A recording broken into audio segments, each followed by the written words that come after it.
Turkish Airlines EuroLeague in association with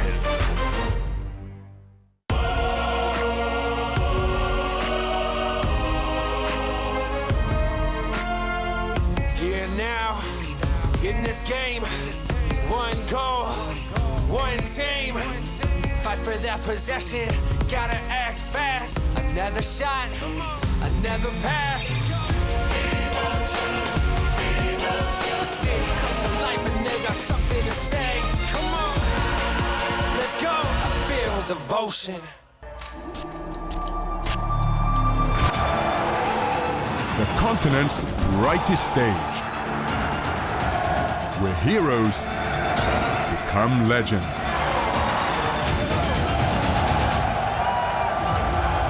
For Olympiacos Piraeus and Real Madrid, a shot at history awaits.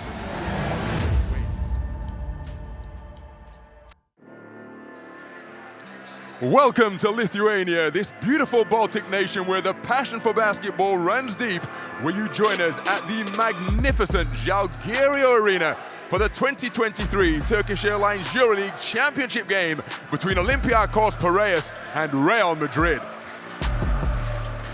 Well, Real Madrid third in the regular season standings, coming back from a 2-0 deficit against Partizan Mozart Bet Belgrade, and then using an absolutely sensational defensive effort against their El Clasico rivals FC Barcelona to prevail in the semi-final. They in search of their 11th continental crown. Let's hear from their head coach and defensive superstar. We have to play basketball, play the basketball that bring us till this moment. Trying to be together in the bad moments. Trying to avoid turnovers, because they are a team that play very good from the turnover. They punish you. We are in the final. In the final, we gotta give everything we have. So, the game I had it's just on the past already. So we gotta focus on the future. As for Olympiacos Piraeus, the regular season standings leaders, they prevailed in a best-of-5 thrilling series that went the distance against Fenerbahce Beko Istanbul. A miracle shot from Kostas Lukas, so cool, saving what was a season on the brink. And they used a remarkable third-quarter effort against AS Monaco, completely shutting them down. Let's hear from their coach and MVP. Real Madrid has a huge talent in every spot, in every position. So let's face what they do as a team. Let's watch what we do as a team, and let's play our game. It's a final. Doesn't matter what happened the 8 months you work out. We work so hard to be here, so we have to give everything we have so to win this trophy. We know we play with a really experienced team, with a really tough team, but the most important is to focus on our team, to do the basic stuff and be mentally and physically 100%.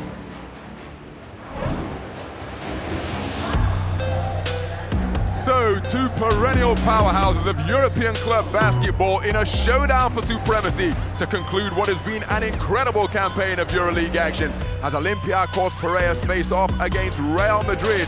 And this is how the respective teams have booked their place here in the final. Olympiacos Piraeus with a perfect quarter in the third period against AS Monaco to overturn a halftime deficit that stood at a dozen.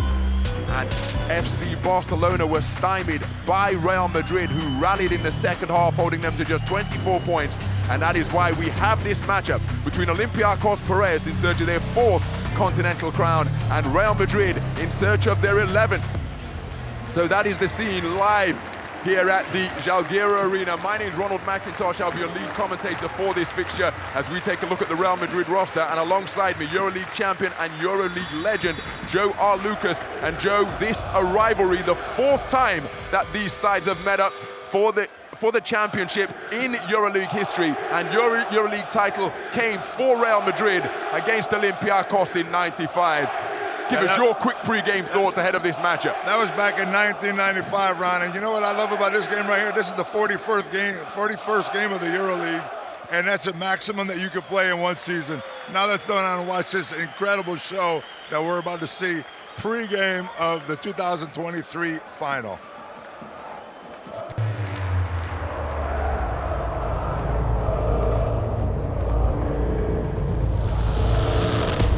Ladies and gentlemen, tonight on this glorious court, only one team will raise the EuroLeague trophy. Enjoy the pre-game show presented by Turkish Airlines and Spider-Man Across the Spider-Verse, exclusively in theaters.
Welcome to the Turkish Airlines EuroLeague Final Four Kaunas 2023 Championship Game. This is the moment for the ultimate glory. Our two teams will fight to take home the coveted trophy.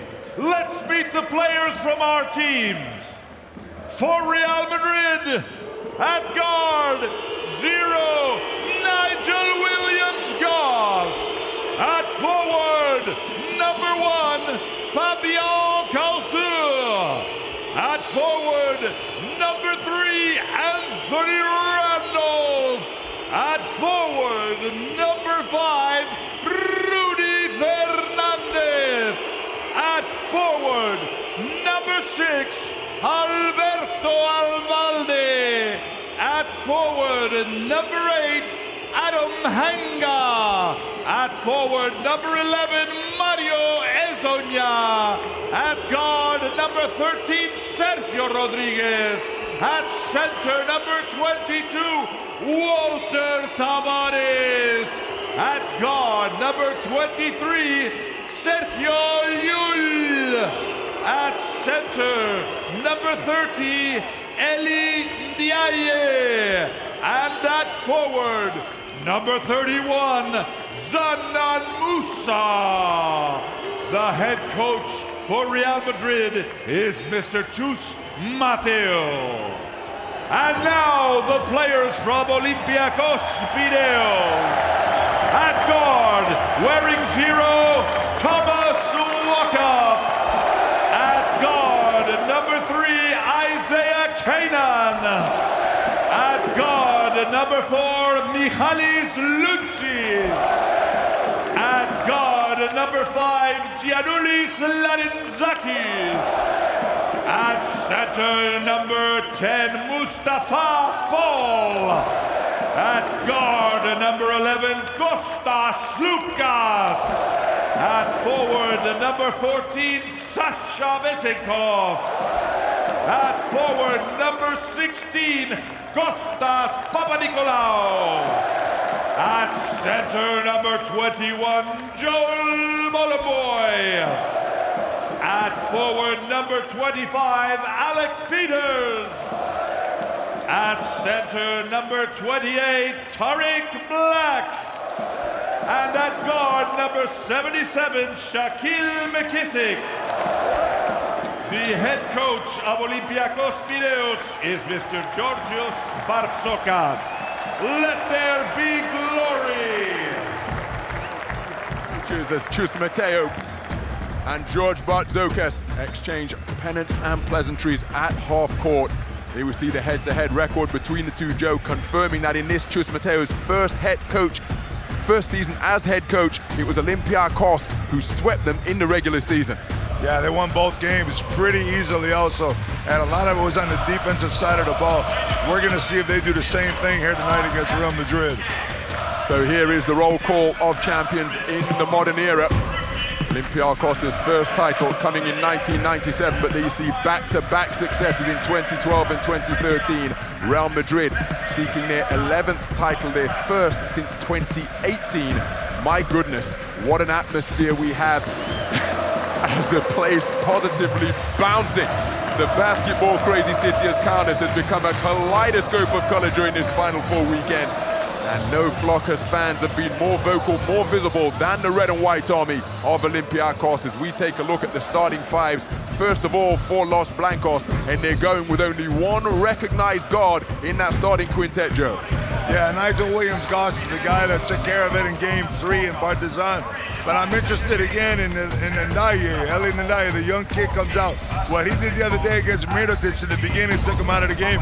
As you see the starting five, very typical starting five for Coach Bartzokas with Walkup, Cannon, Vezenkov, Papanikolaou, and Fall. And you know Fall's coming out with Tavares out there early on, but watch out for Black against Tavares. He's got a lower center of gravity against the big man. So Chus Mateo with a rallying cry of inspiration rather than instruction during that final huddle. Two rosters replete with superstars. There, the semi-final performance by Eddie Tavares, 4 rejections, taking him to 16 in Final Four history, tied with the great Kyle Hines with 16 blocks, but he's achieved those 16 in far fewer games. I think it's 7 games if I'm not mistaken. But it was an amazing game because not only did he interfere so much with Barcelona's penetration, he didn't really get those 4 blocks until the end of the game when it was most important. FC Barcelona limited to low scoring second half, and of course the outstanding defensive player of the year, the most outstanding defender, Eddie Tavares, a key part of their defensive effort. Sasha Pukul, the crew chief, of the men who will take charge of tonight's game. So much emotion, so much intensity. Joe, they've worked all season for this, and now the moment has arrived.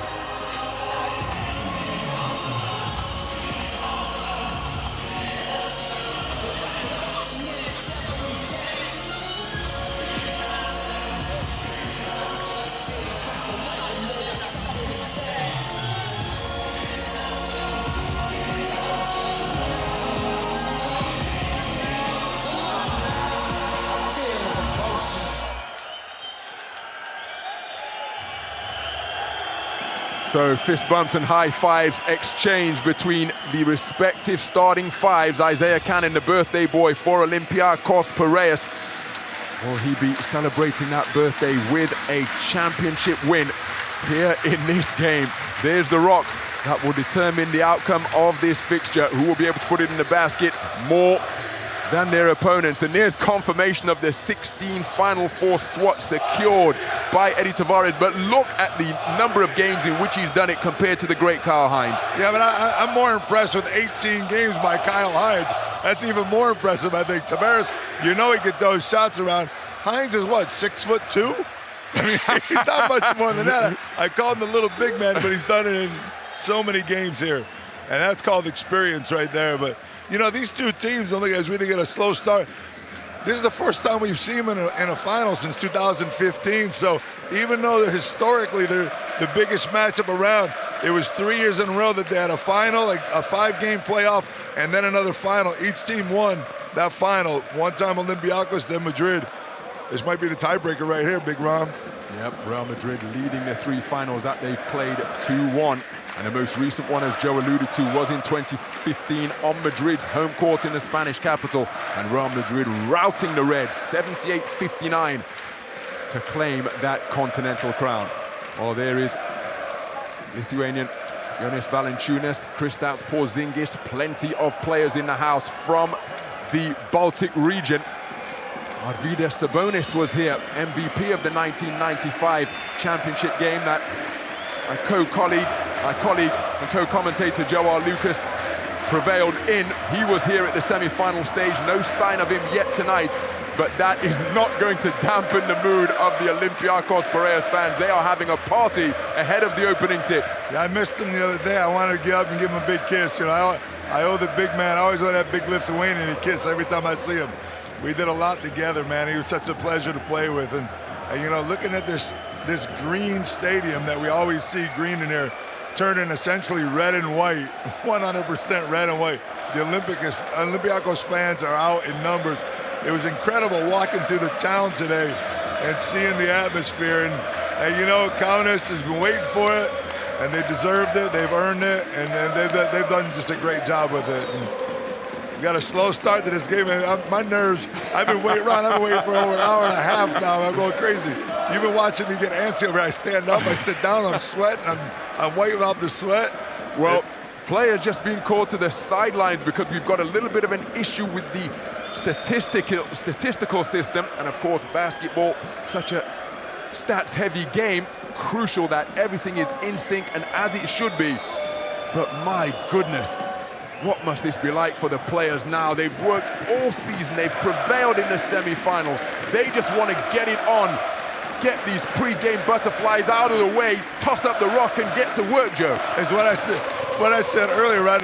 41st game, it's the maximum games that you can play in one season, and this is going to determine it right here as we check out what has happened in the past history of these two teams. Let's check them out.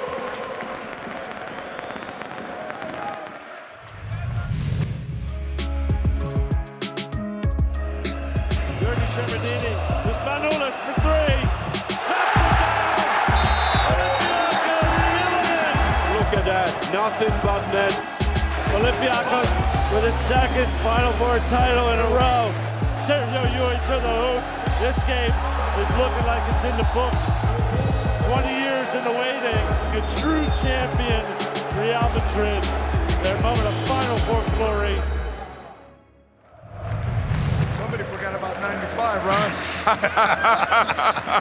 No disrespect, Joe, but I'm not sure we could get the tape format transferred to play on modern-day equipment, man.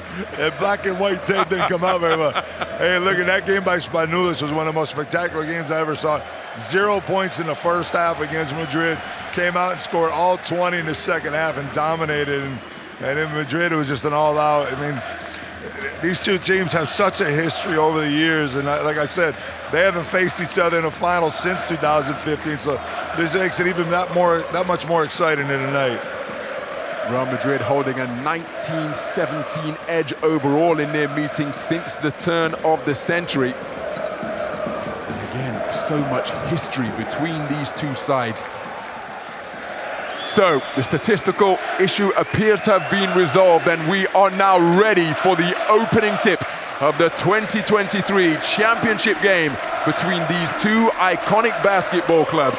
Olympiacos Piraeus in search of their 4th continental crown. Real Madrid in search of their 11th EuroLeague title.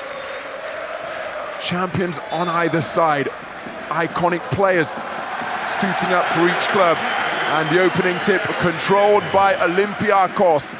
4 10-minute quarters of basketball to come, who will be able to establish their own identity right from the outset. Almost identical in so many categories as Vezenkov, step back 3 off the front rim, rebound secured by Adam Hanger. You like the MVP coming out and being aggressive early on, you have to do it.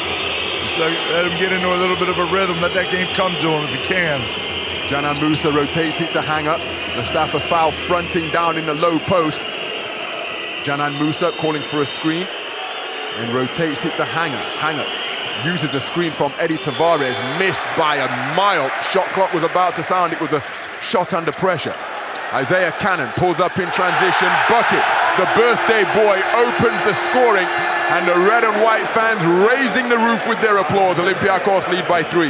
Defense to offense for the Reds. That's what they like to do. They like to get pressure on defense. You saw Musa come off the pick and roll. They're going to double team him every time. They don't want him getting the penetration into the lane and creating more opportunities for his team. And then the switches, you saw Anga have to take a bad shot over Fall. And Fall is not used to going out there guarding people, but he's going to have to. Kick to the corner, 3-pointer is landed. Terrific stroke by Elian Jai. And he's been shooting the basketball well since getting these looks early on, Joe. And when you get that young guy scoring a couple threes early, that helps a lot for the rest of the team. Elian Jai getting the start and delivering. Deep 3-pointer attempted. Long and off left from Sasha Vezenkov, who's looking for his early, but has yet to find the range as Hanger driving the lane, Nigel Williams-Goss with a double clutch and finish off the glass. Both teams to converting defense into offense again. Zonia, here we go, Madrid going into that zone defense that got them through the Partizan series. They didn't use it much against Barcelona because of the effectiveness on the 3 in the first half by Barca. See what Olympiacos can do. Mustafa Foul passing out of the low post. Extra kick to the corner. Isaiah Cannon. Back-to-back 3-pointers. And the value of the 3-ball writ large in the first quarter because Olympiacos lead by 1 on their 2 made shots. Most importantly is the fact that they got that ball in the middle of the zone and made the defense converge, especially in that zone. Canan Musa beneath the free throw line, kicks out to the wing. Adam Hanger attacking the lane. What a threaded pass. And how about that for a take to the rack, getting his own offensive rebound. Eddie Tavares, voracious on the offensive boards early on. When you get Tavares to miss that first one, you have to come up with the rebound because you know he's not missing 2 in a row down there.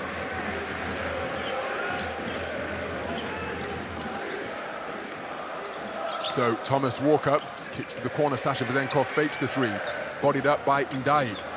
Vezenkov, beautiful dribble move into the lane, kicks it out to captain Kostas Papanikolaou, who strings Olympiacos Piraeus' 3rd trifecta. They lead by 2. I love what Vezenkov just did. He's missed 2 threes in a row. He said, I'm gonna take it to the hoop. Check it to the hoop, recognize the defense, kicked it out to Papanikolaou, and drains the 3. Thomas Walkup and Sasha Vezenkov momentarily applying a double team to Canan Musa. Nigel Williams-Goss, former Olympiacos Piraeus player, pulling up from the top of the key after putting the defender on his back, and we have a tied ball game, 9 points apiece. Nigel Williams-Goss with 4 points in the game.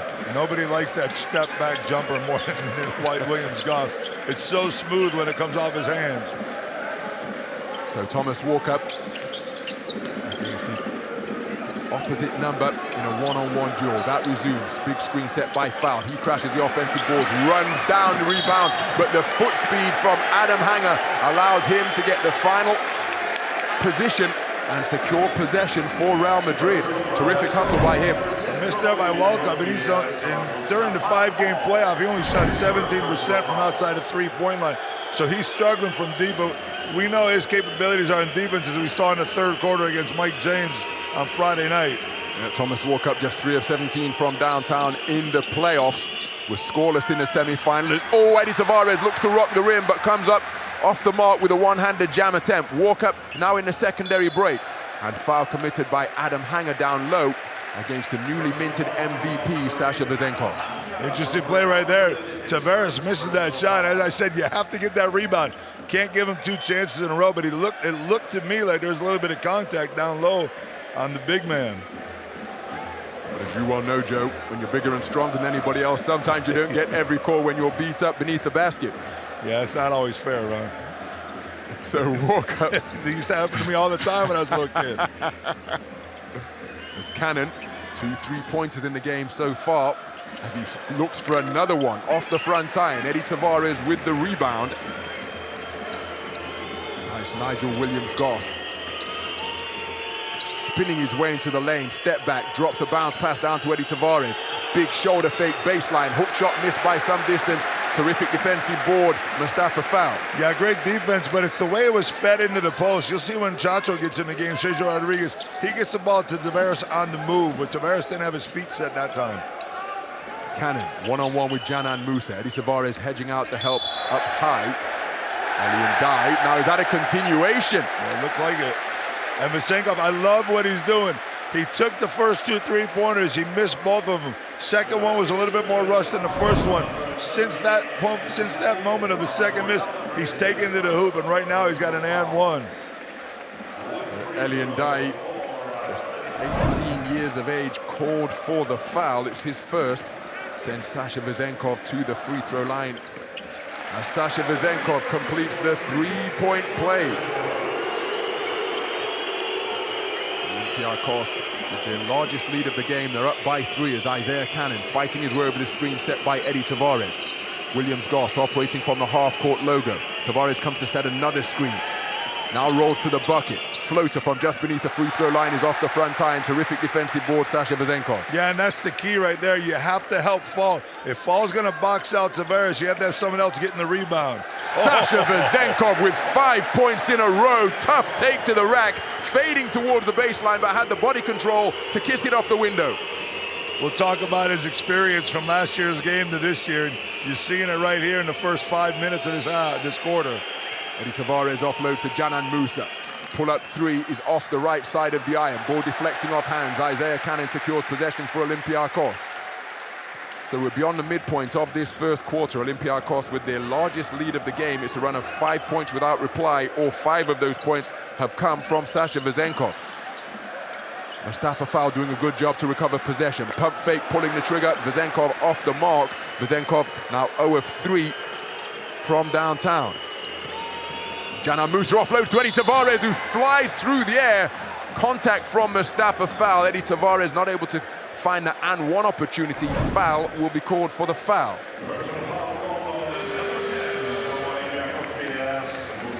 You start counting the fouls right now. That's the first one on Fall. Remember, they got in a little bit of foul trouble early in that Monaco game, so we'll see what happens here. So timeout on the floor. Olympiacos Piraeus leading by 5. 14-9 the score.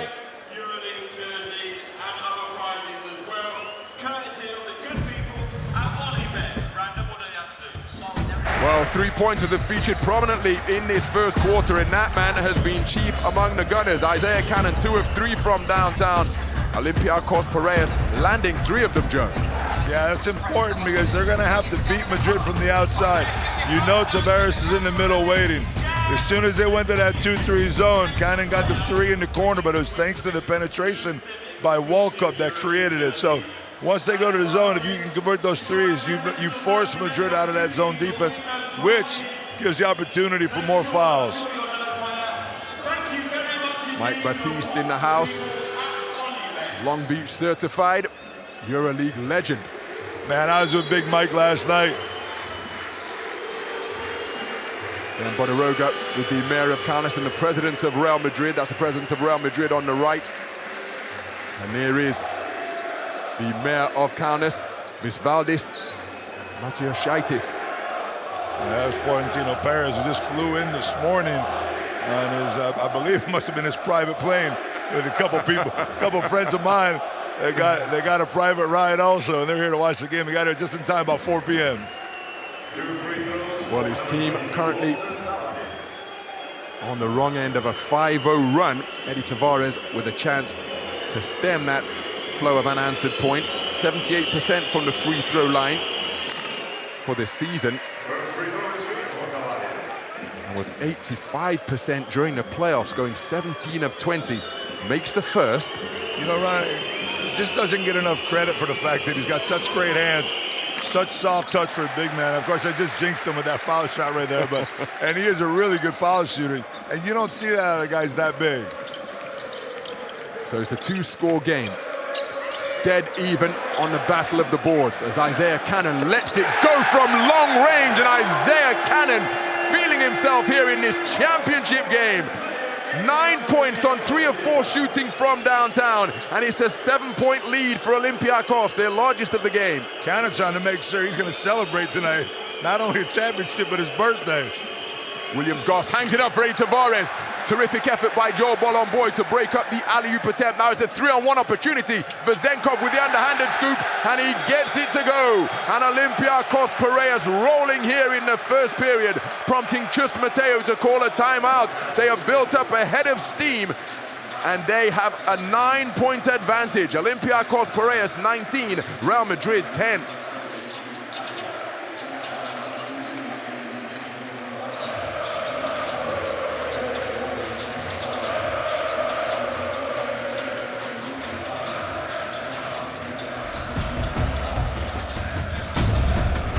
Well, Sasha Vezenkov has been instrumental to the strong start that Olympiacos Piraeus have produced. Didn't find a range from downtown, but he's been aggressive and he's been effective. Some fantastic finishes from mid-range and close to the bucket. Yeah, and you know, there's the little things that he does. He just picked up that loose ball in the last fast break, and he turned around and he got it out to Welkup as quickly as he could. He threw it up the floor, which gave Olympiacos the advantage, gave him the numbers on the fast break. Otherwise, it was going to be a 3-on-3 break, and instead they got a 3-on-1, and Vezenkov with the basket. So Sergio Llull, the all-time leader in Final Four assists with 67. He's also the all-time leader in Final Four points since 2002, 196 points entering this game. Canan Musa entered the championship game with 178 free throws made, a single season record. He's a EuroLeague leader with 4.4 made foul shots per game. Yannis Varopoulos enjoying the championship contest here. And it's the Olympiacos Piraeus fans in full voice. They've subjected Real Madrid to a run of 10 points to 1, which has given them this 9-point advantage.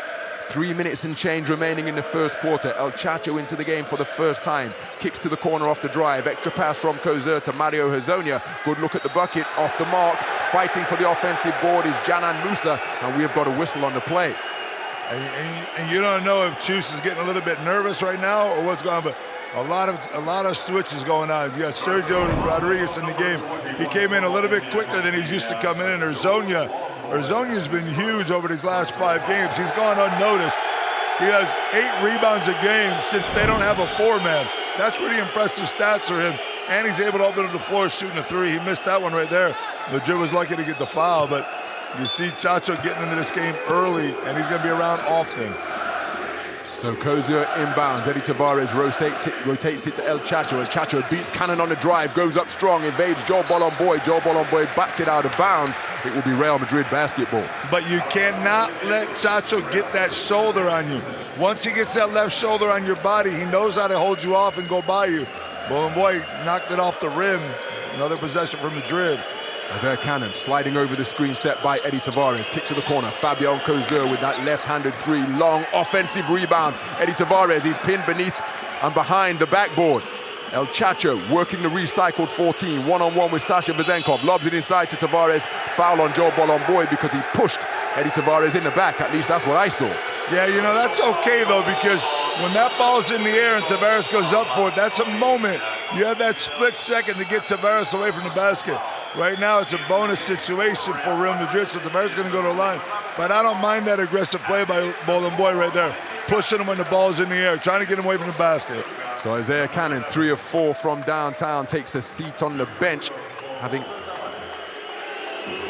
made a terrific offensive contribution in this first quarter. Eddie Tavares snaps the 5-0 run that Olympiacos used to go up by 9. It was he that broke the previous 5-0 run. There he goes, 2 of 2 from the free throw line from Walter Eddie Tavares to move to 5 points in the game. He's got 3 rebounds already. So, I guess you could call that three-quarter court pressure being applied on the basketball by Kozur as Walker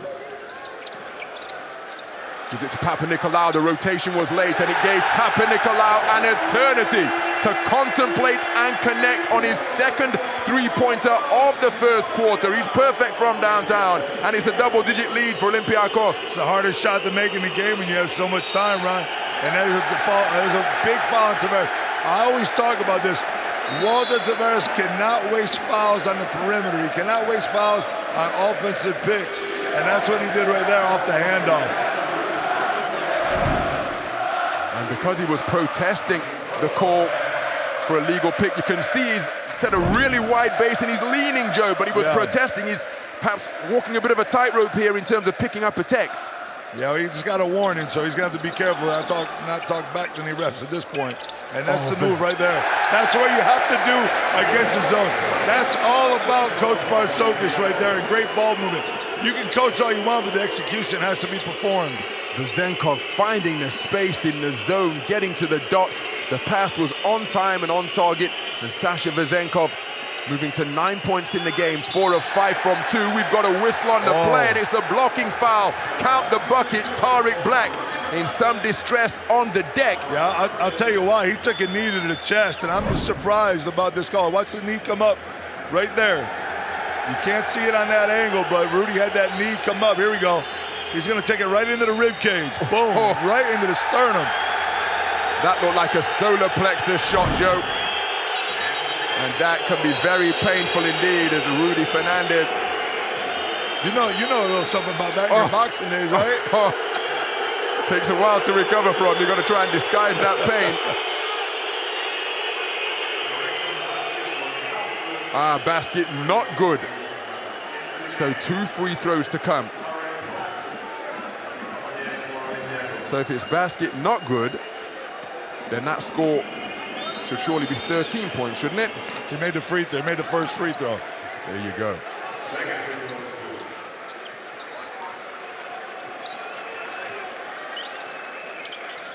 So the arrears reduced to a single-digit deficit. Madrid's zone D being spread out by Olympiacos. Really using all corners of the floor. Walker for 3 off the back iron. His difficulties in the final 4 from deep continue at the offensive end. Didn't shoot from the field in the final 4, and in the playoffs, as you mentioned, Joe, just 3 of 17 from downtown for a paltry return of 18% when you consider that he shot 35% from deep this season. Yeah, really struggled in the playoffs, and he's struggling here in the final 4. Didn't get many shots up at all the other day. 0 points in the game, but had 7 assists in that contest. So he contributed more so on defense, and that's what they need him for. They need him on the defensive side. Now another 14 seconds on the shot clock. 2-3 zone by Madrid out of bounds. Walk up inbounds to Slukas. Slukas pursued by Kozur, spins on it, beats the double team, kick to the corner. Vezenkov, extra pass to Papanikolaou, looking for his 3rd 3 off the iron. Rebound run down by Thomas Walker. Leaves his feet to pass, they get the shot away. That shot did hit the rim. And now it's Madrid in transition. Hezonja, Euro step, count the bucket. My goodness, was that a travel? He's saying the basket should be good. He ate up acres of space with a raking Euro step down court. Hooked up by a fantastic outlet pass to spark that transition opportunity for Real Madrid, but was it a travel given the acreage that he ate up on the take to the rack? Ron, I actually thought, look at that's a call. I actually thought he traveled when he first caught the ball off the outlet pass from Tavares. A lot of dragging of the feet right there. I mean, he's so physically impressive that it's so hard to try to make a call like that because he covers so much ground in such a short period of time. 3 turnovers for Real Madrid. Olympiacos have yet to commit one. Identical numbers in terms of turnovers between these two, 12.8 committed per game. As Slukas off the mark, ball dancing around the iron. Eddie Tavares secures it for his 5th rebound of the night. Madrid down 9 here. They might want to just get one shot up if they can. Shot clock has been turned off. Hezonja one-on-one with Slukas. He's got a huge size advantage. Shoulder checking before looking to back his man down. Oh, beautiful up and under goes glass. Outstanding work from the mid-post by Mario Hezonja. Reduces the arrears to 7 at the end of the quarter. Madrid ending it with a run of 5 points without reply. And with the first quarter in the book, we have a scoreline of Olympiacos Piraeus 24, Real Madrid 17. Corporate social responsibility program, One Team, is supported by Turkish Airlines.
Number 1 assist-making team in the EuroLeague, leading handily in that regard.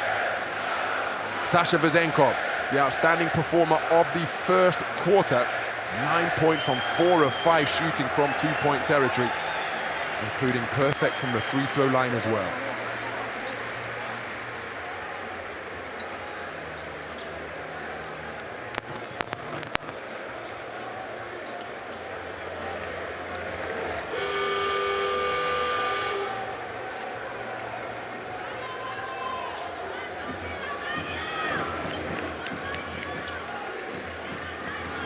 So Eddie Tavares logged all 10 minutes of the first quarter, and here he is starting the second quarter as well. How crucial is his contribution going to be? Olympiacos have done an outstanding job limiting his contribution so far. Deep three-pointer, and we've got a foul on a three-point shooter. Sasha Vezenkov can't believe it. It will send Mario Hezonja to the free throw line for 3 shots. It's little things like this right here that kept Madrid in the game against Barcelona the other night. You felt like the game was getting away from them early in that first half. And then there was a couple fouls here, a couple fouls there. Madrid going to the line, shooting 3, stopping the clock, inching their way back in the game and feeling a little bit more confident. So Olympiacos has to be careful not to give these ticky-tack fouls. You give a lot of foul shots to Real Madrid, even though Hezonja misses that first one.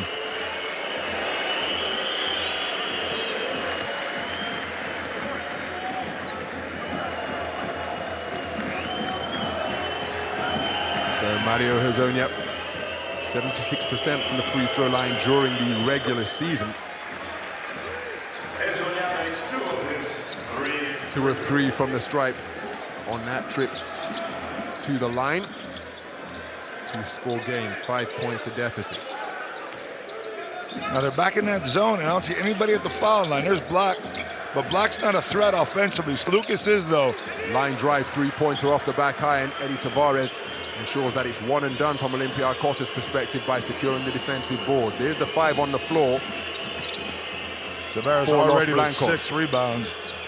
Rudy Fernandez kicks the perimeter. El Chacho looks at the three, into the heart of the Olympiacos defense. Kozur, underhanded scoop, goes, looking like the Iceman, George Gervin with that left-handed finger roll from around the dots. Delightful finish from Fabian Kozur. It must be May if Kozur's doing that. He's the man in the Final Four whenever he gets in the game. Three-pointer attempted by Slukas is landed. Makes it a two-score game once again. Olympiacos up by 6. Quick, fast ball movement around against the zone. You're going to get a wide-open look all day long. It's just a matter of converting those threes. Tavares, nice catch, kick to the corner. Rudy Fernandez from deep, short and off left. Tavares got a crucial contact that directed it to Fernandez. Rudy El Chacho for three. And Sergio Rodriguez lands from downtown to bring his team back to within a single score once again. Chacho's not going to miss that shot when he gets that wide open of a look. Sergio Rodriguez, third in terms of three-pointers made in the Final Four as Kostas Papanikolaou off the front iron. What an offensive rebound. Sasha Vezenkov intelligently kept the ball high and got the field goal attempt away, sent to the deck by Fabian Kozur, and Kozur saying, hold on a minute, man. Boy. I barely touched you. Big, strong guy like you finding the floor that easily. That's a flop. And it looked as though Vezenkov initiated the contact with an extended leg like a starfish. And look at Vezenkov saying, yeah, I got you. But that's why I got those 3 letters in front of my name now, MVP. I get those calls. So Sasha Vezenkov to the free throw line. Remains perfect from the stripe so far tonight. I love that attack by Olympiacos, though, because they got the ball to the foul line. As soon as Vezenkov, we already saw him hit that floater once, that's going to pull Tavares away from the basket, which makes it more difficult to guard the guys in the corners.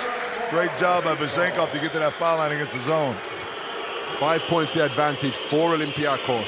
They led by as many as 12 at 24-12, doubling up Real as Hazonia. Pull up three-pointer off the front iron. Ball still loose. How about that for a hustle play? Back down to El Chacho. Wow, who was that to? Well, you see Chus Mateo encouraging his squad. A rare unforced error from Sergio Rodriguez. The pass way beyond the reach of the intended receiver. Yeah, but just you see Rudy Fernandez getting those loose balls again, kicking over to Chacho. Unfortunate for them, they had an errant pass over to the three because Kozur was wide open. Again, here's the zone. Who's going to be at the foul line? So McKissick from the wing, off the front iron. Eddie Tavares with an outstanding rebound once again, reeling it in with his right hand.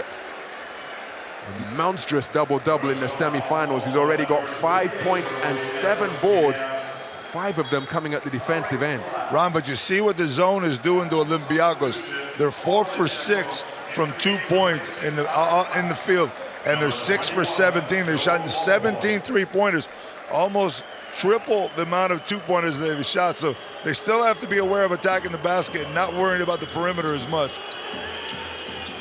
So Rodriguez to the top of the key, met by McKissick, who bit on the pump fake. Mario Hazonia for 3, and he knew it was good as soon as he caught it into his home run trot. As Mario Hazonia moves to 7 points in the game, Madrid's leading scorer. It's a 2-point affair. I told you Hazonia before, between the rebound and the fact that he's playing that small 4, he's tough to handle.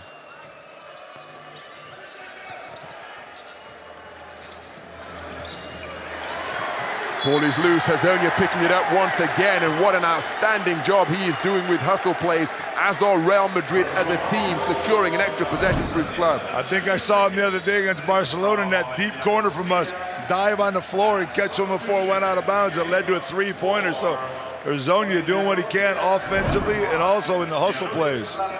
Shaquille McKissick called for the foul. That's his first. So it's Rodriguez setting up the half-court offense. Oh, he gets down to the edge of the lane. Nice catch. Eddie Tavares powers his way to the basket, thrown out by Joe Bolomboy, but it's a goaltend. So basket good.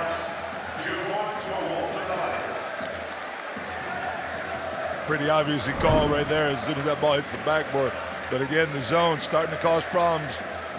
So we are all square, 29 points apiece. First deadlock since 9-9 in the first quarter.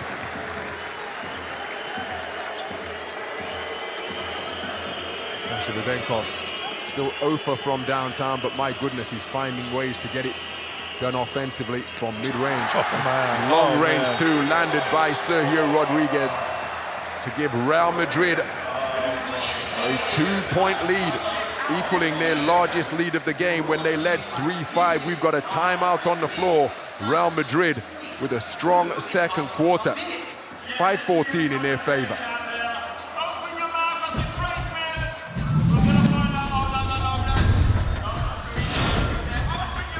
Let's look back to the flight time play of the first quarter. Jana Musa orchestrating the break.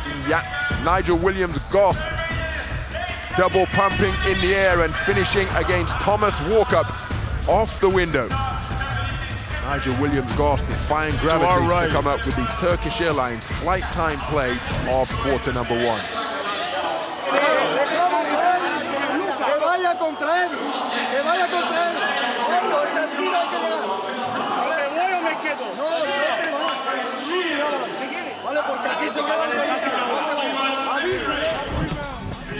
So animated discussion during that timeout as we take a look at some of the emotions evident in the first quarter. It was a nervy start for both teams in the sense that they had a delay. They were out there, handshakes exchanged, they were ready to go, and then they were called back to their respective benches. But once the action got underway, the crowd have been into it, and the action has been intense, Joe. I told you, that 9-point lead that they had at one point, it felt like they were controlling the game. The foul on the 3 to start that second quarter out of Zonia is what led Madrid to get a little bit of momentum back into the game. And once they get momentum, they start feeling themselves. With Chacho doing what he's doing, be careful, Olympiacos, because you might find yourself back behind double figures by the time halftime comes around. 7-point lead for Olympiacos at the end of the first quarter as Shaquille McKissick connects from downtown. 32% from three-point territory in the regular season, and he increased that to 50% during the playoffs, going 8 of 16 from deep. He gives his team a 1-point lead. Rodriguez dumps it down to Eddie Tavares. Huge mismatch, kicks it out of the double team. 3-pointer landed. Fabian Cozer coming up big here in the championship game once again. Mr. May of Mr. Final Four. It's unbelievable, his numbers during these couple games. Oh, nice play right there. Finish on the inside. Joe Bolomboy with the creativity to get the bucket to go close to the basket, and we are all square, 34 points apiece. Rodriguez beneath the He's gonna put basket, it up. back out again. Nice catch, Eddie Tavares gets loose, goes for the jam, but comes up empty. Costas Lucas colliding with Rudy Fernandez in the open court. Rudy Fernandez blocking the avenue of Costas Lucas, who was looking to charge towards the hoop. You'll see various times during the game where Chacha will dribble underneath the basket, the same as Slukas does a lot of times. Slukas, if he doesn't find anything, he brings it back out. Chacha, the minute he circles around, he's usually looking to put it back up for the big man, Eddie Tavares, who walks out of the game pretty angry because he felt like he got fouled. Slaps the scoring table, and you got to be careful of that right hand, big boy. So Paulius Jankūnas, Lithuanian legend, who represented Žalgiris Kaunas so majestically during his EuroLeague tenure. Chairman of the boards, magnificent rebounder at both ends of the floor. As we've got a foul on Mario Hezonja, that's his first. Hey, Ron, every time Olympiacos gets the ball to the foul line against a zone, they create a good shot. Right now, they're playing handball. They're going around that three-point line. They need to get a guy to foul line. Look at a big opening. Look at the space right here. We got all that right there. So Costas Lucas, a solid screen set by Bolomboy. Football. And so the shot clock will be reset to 14. I don't understand. You can't put Bolomboy up there. You can send him up there and set a pick like you just did. But you have to get someone that's a threat like Vezenkov. Tavares isn't in the game right now. So try to penetrate the hoop. They open up that zone as much as they can to prevent the three-pointers. Take it at Anthony Randolph. See what he can do defensively. Anthony Randolph, remember, didn't make his debut until round 34. Working his way back into game shape as we've got a whistle. I'll tell you what, he had a nice 6 points the other night, too. He played 6 minutes in that game, had 6 points and played pretty well. He struggled against the couple games that he played against Partizan. He didn't find his rhythm. But the other night, he felt a little bit more comfortable, and he looked more comfortable. Here comes, you got all three of the veterans on the floor now. Juice is going to his arsenal.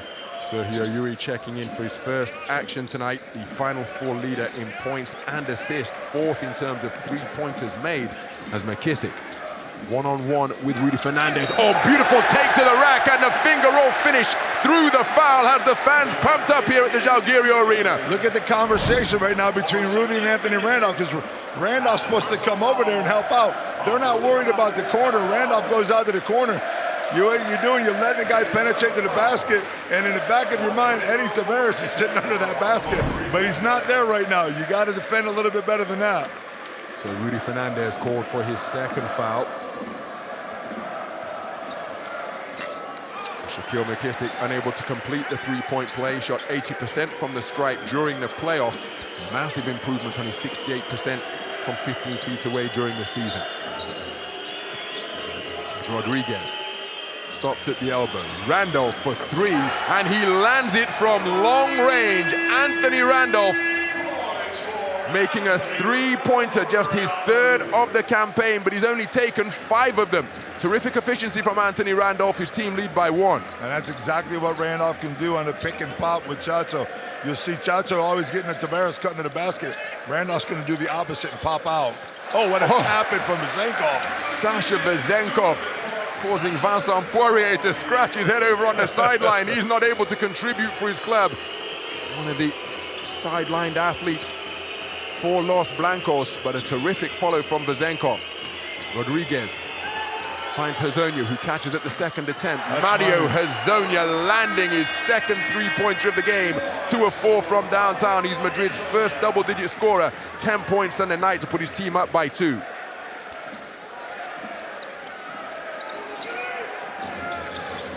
So plenty of space in and around the free throw line in this Real Madrid zone. Gianoulis Laurentzaikis colliding with Anthony Randolph, and it's a one-on-one opportunity. Mario Hezonja with back-to-back buckets. 5 points in a flash for the high-flying Mario Hezonja. Gianoulis Laurentzaikis feeling that he was fouled on his take to the rack. Real Madrid with a 4-point lead, their largest of the game. Laurentzaikis, he might have to think about stopping there and pulling up over the top of Randolph and pulling Randolph away from the basket. Shaquille McKissick stops and goes. Hard foul committed by Anthony Randolph, who doesn't have the shot-blocking presence of Eddie Tavares, but he's clogging up the middle effectively. Not by means fair on that occasion, but on the previous occasion, he caused Laurentzaikis to cough it up, and it led to an uncontested dunk. Yeah, I mean, Randolph's right. You see it right there. Randolph just held his ground and went up. And it seemed like Laurentzaikis might have lost his footing, but again, you come in there, you stop with 2 feet. Bring Randolph to you. You had Bolenbai cutting on the bottom of the baseline. You could have got an easy basket out of there. No need to penetrate that deep into the zone all the time. Stop a couple times. Vezenkov did it earlier. McKissick has done it also. They can get it done as long as they're patient and get the ball into the middle of that zone. So Shaquille McKissick making the free throw to stem that run of 5 points without reply posted by Madrid, which gave them their largest lead of the game. And it's a perfect trip to the free throw line for Shaquille McKissick to make it a 1-score affair. Real Madrid leading by 2. Rodriguez. Bolomboy helping out on the screen. Randolph cutting to the bucket. It goes to the corner. 3-pointer landed sweetly by Janan Musa. 36% from downtown. And he gives Madrid their largest lead of the game once again. They're up by 5 in this 2-score affair. That's a big shot for Musa. Again, he didn't have a good semifinal night and didn't start out well here. So that 3, let's see if they can carry him on to get that offensive flow going. With 0 of 2 from downtown in the semifinals. In his 7-point total is Vezenkov with another high percentage shot.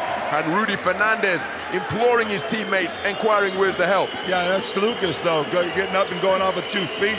Exactly what the young guy didn't do earlier. And you find Vezenkov, you find the big boys down on the baseline. Step back 3 for Rodriguez off the back iron. Rebound ripped down by Sasha Vezenkov, his 5th board of the night. McKissick offloads to Slukas, who just elects to slow things down. Bolomboy sets the screen, now rolls to the bucket. Out the other side of the lane comes Slukas. Cross-court feed finds Gianoulis Laurentzaikis. High-arcing 3s off left. Joe Bolomboy with the offensive board. It's a recycled 14 for the Reds. Bolomboy passes out of a crowd. Extra pass to McKissick all day. And that is far too much time for a three-point gunner like Shaquille McKissick. Hits the three-pointer to knock things up at 45 points apiece. That's called inside, outside, other side. And that ball movement is so fast that McKissick gets the extra time to get a good look at that three. So inside the final minute of the second quarter, Randolph, huge height advantage over Slukas. Double team came. Janan Musa off the back iron. Ball hit the iron. Anthony Randolph with a valuable offensive board. Rapid ball movement around the horn from Real Madrid. Yui fakes the three. Drives to the free throw line. El Chacho off the dribble. Back iron on the shot. Ball still loose. Last touch by Olympiacos, much to the chagrin of Shaquille McKissick. Yeah, tied up, and you've just given up 2 offensive rebounds and a loose ball right there, where Madrid's gotten 3 possessions out of this and taking all the valuable time off the clock. 25 seconds left. This will be 14 seconds. I think Chus is going to get a timeout here, try to set up an out-of-bounds play or something they could get to kill this quarter as much as they can. So the third quarter is 21-28 in Real Madrid's favor. That is why we are deadlocked. 45 points apiece with 25 seconds and change remaining in the half.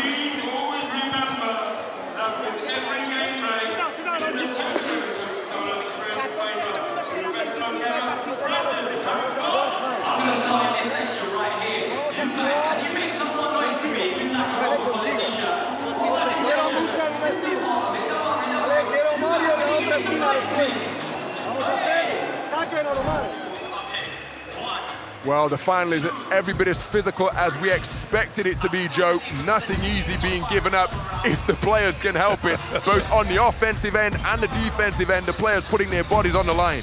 Yeah, you know, all coaches talk about 50-50 balls, and so much of that, when you talk about 50-50 balls, the loose balls, you have to run through them. When you're running through them, if both players are running through at the same time, you're going to get that bodily contact, and this is a final, man. Every ball counts, every ball matters, every game matters. Real Madrid with 4 turnovers so far to the 2 of Olympiacos Piraeus. So there you see Sergio Rodriguez edging closer to J.R. Holden, having passed Nando De Colo to 3rd on the all-time point scoring list. So many icons of the Final Four era on the court in this game. Rodriguez inbounds to Randolph. Sergio Yui one-on-one with Walkup. What a matchup this is. Walkup, the league leader in steals. Yui. You know what's coming here, Ron. A hard three-pointer to beat the halftime buzzer. Instead, it's an underhanded scoop. It goes glass, but it's off the front iron. That's 4 possessions in the final minute for Real Madrid. Extra offensive rebound. Olympiacos still with fouls to give, but they are doing an outstanding job on the offensive glass, all while Eddie Tavares is resting on the sidelines. Yeah. Real Madrid with 9 offensive rebounds, dominating the battle of the boards, 20-13 overall. Yeah, I think, if I remember correctly, they got that possession with about 1:19 left in the quarter, and they went 4 different possessions. They haven't given Olympiacos another look at the basket since they tied this thing up at 45, and right now, you got the last shot. So shot clock turned off. And watch out, here it comes. The master of beating the halftime buzzer is let it go from deep, but doesn't draw iron on this occasion. So after 20 minutes of play between these 2 EuroLeague heavyweights, they have punched one another to a veritable standstill. With 20 minutes in the book, we are deadlocked. Olympiacos Piraeus 45, Real Madrid 45. Second half in just a few moments' time. The instructions during the interval going to be absolutely crucial. That's how things stand with the first half complete.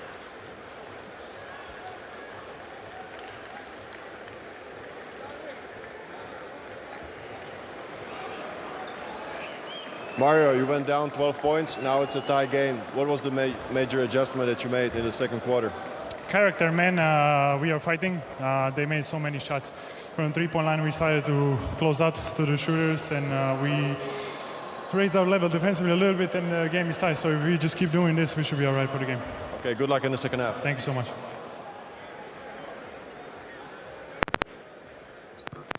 Mario Hezonja talking about character and the fact that his team tightened up defensively. Let's hear from Sasha Vezenkov, the game's leading scorer. Sasha, Walter Tavares has been a huge part of Real Madrid. How does it change with him and without him on the floor? You know, I think the main problem is the defense. On offense, even they play zone for 20 minutes, we score 45 points. Like, we don't have anything more to us, but our defense is not good, so we have to improve it. And that's the only case if we want to win this game. Okay, thank you. So both of our halftime interviewees emphasizing defense. Real Madrid managed to tighten up theirs in the second quarter, holding Olympiacos to 21 points while they put 28 on the board, as we see the comparison, Joe, between the game's two leading scorers. Yeah, look at those numbers by Vezenkov. Remember, he missed those first 2 threes to start the game, and then he started going to the basket and penetrating. I love the way he did that, but Azonia is just the man from Real Madrid playing that forward position. We'll be back right here for the second half real soon in Žalgiris. 7 days. BKT. Adidas, Fedcom, Ardu Prime, and Ultimate Champions. Official global sponsors in association with the Turkish Airlines EuroLeague.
So that is how things stand here at the Žalgiris Arena. Olympiacos Piraeus and Real Madrid, 45 points apiece. Olympiacos Piraeus led by 12 in the first quarter at 24-12. Real Madrid have led by as many as 5 at 40-45. But Mario Hezonja, what an energizer he has been. 12 points, 2 of 2 from two-point territory, 50% from downtown at 2 of 4, and 2 of 3 from the free throw line.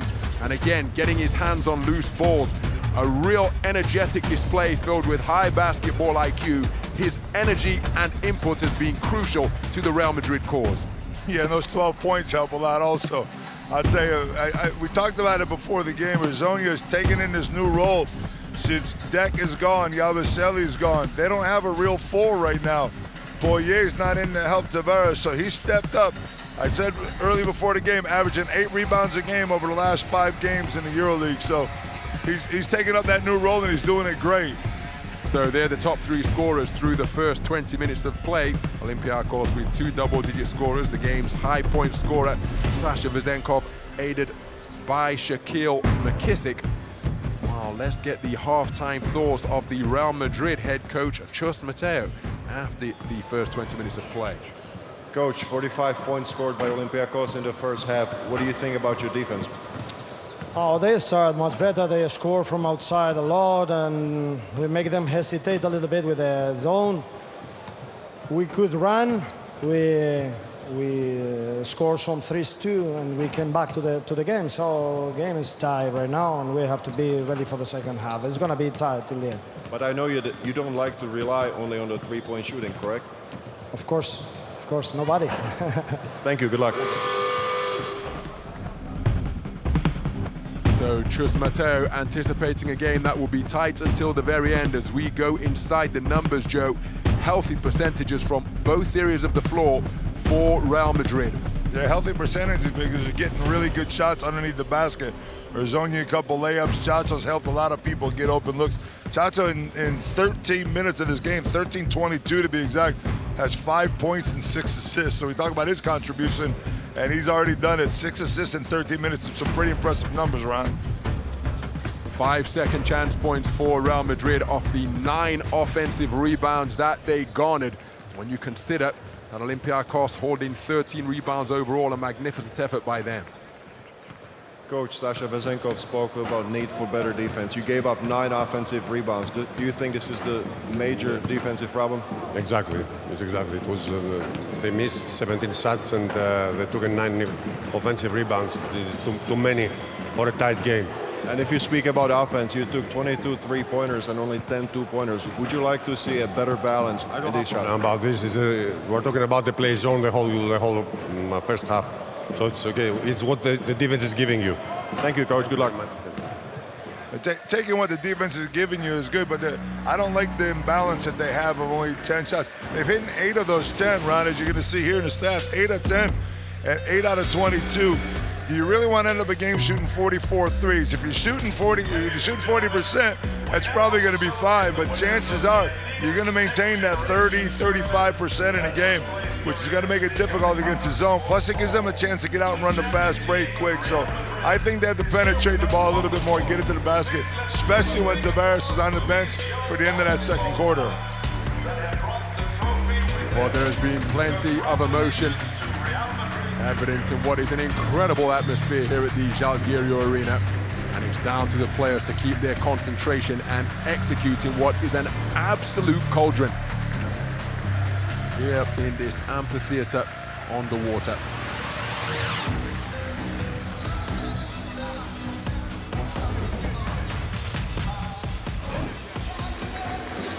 Well, the outstanding performer of quarter number 2 was Sergio Rodriguez.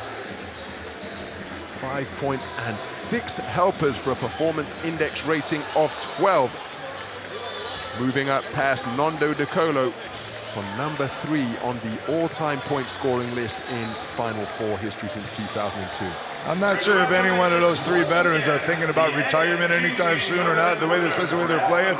But man, how special would it be for them to get one more here all together? That would be something special after all this time.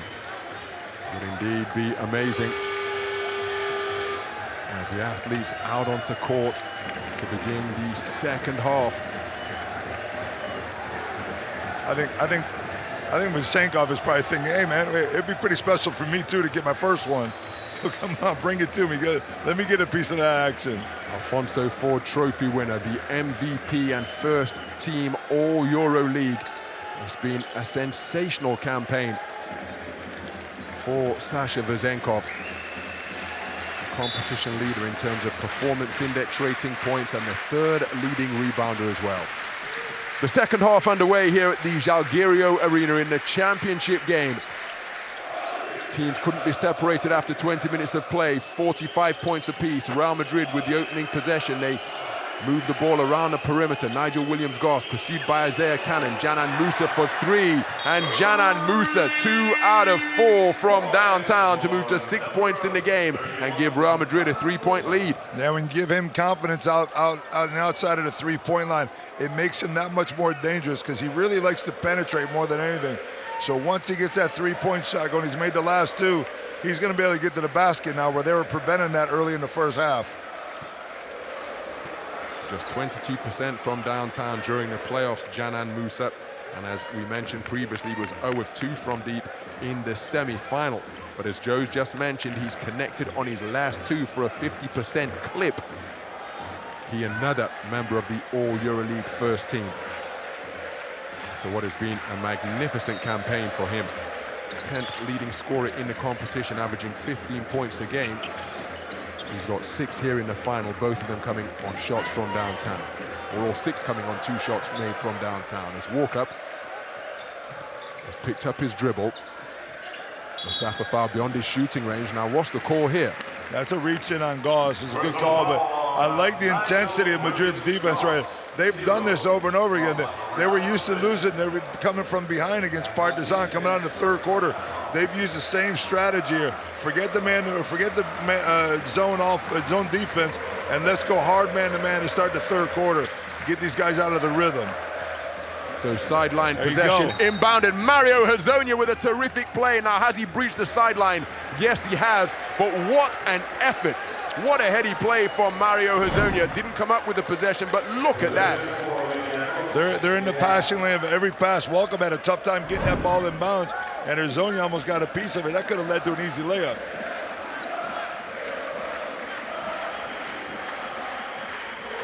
So again, more disruption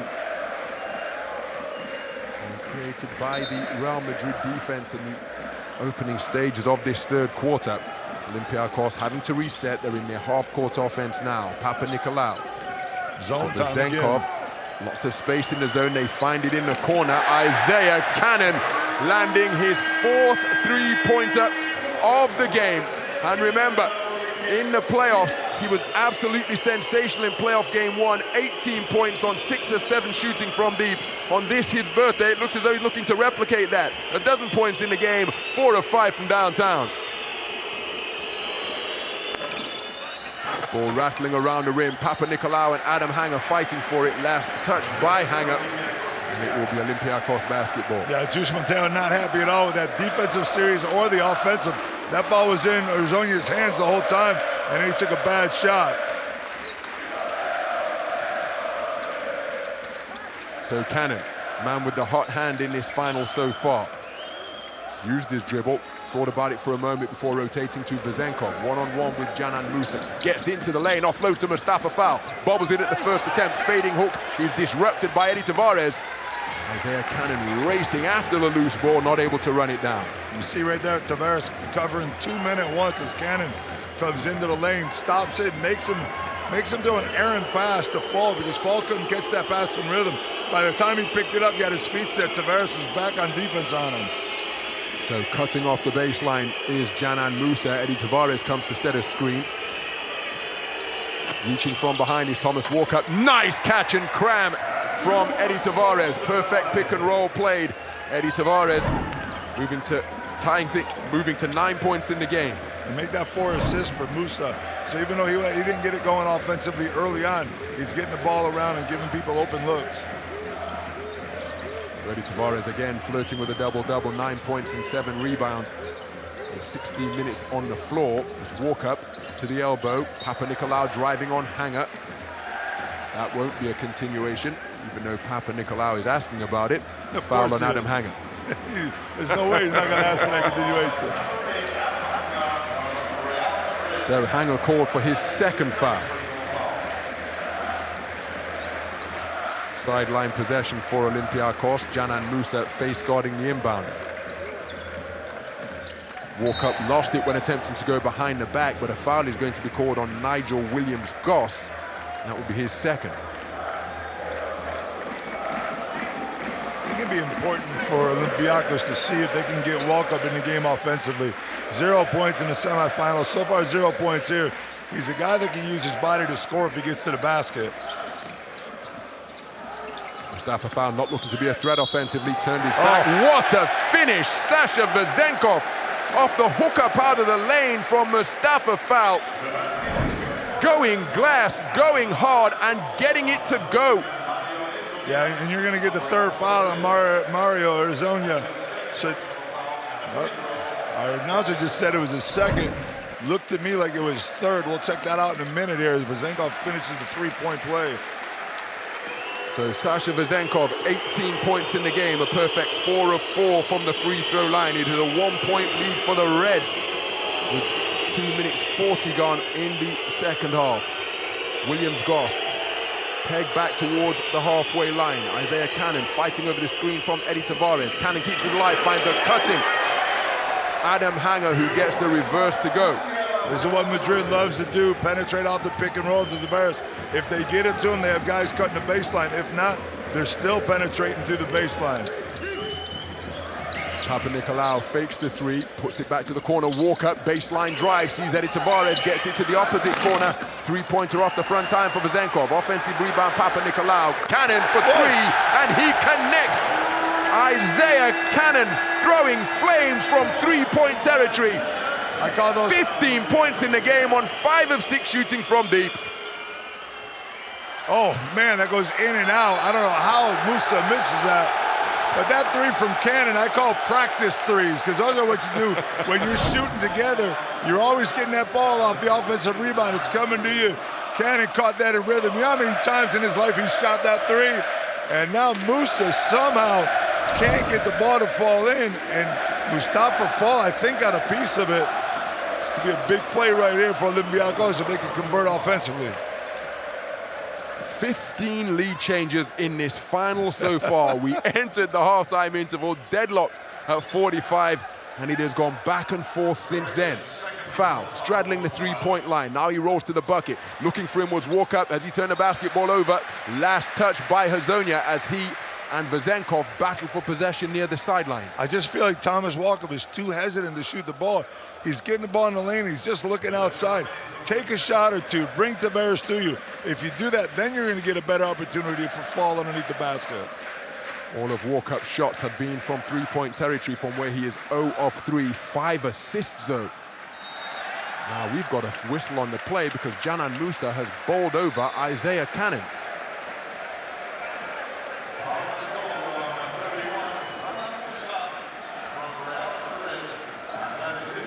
So Canan Musa called for his first foul, and that committed deep into the shot clock as well.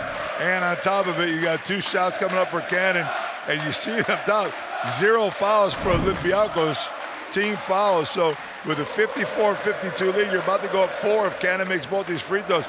You could really start slapping some defense on them here in the last 6 minutes. Olympiacos 76% as a team. That's down in the towards the lower reaches of the Turkish Airlines EuroLeague, puts them at 15th. Isaiah Cannon with his first trip to the free throw line can't find the range. Isaiah Cannon 70% from the stripe, and this is his second season in the EuroLeague. 70% for the season, that is. So Isaiah Cannon 1 of 2 from the stripe, his first free throws of the postseason after going 0 of 2 in the semi-finals. Isaiah Cannon getting a deflection. Mario Hazonia used his dribble, deflected again by Vezenkov, deep into the shot clock. Three-pointer from almost at the half-court logo. Last touch by Real Madrid. It will be Olympiacos basketball.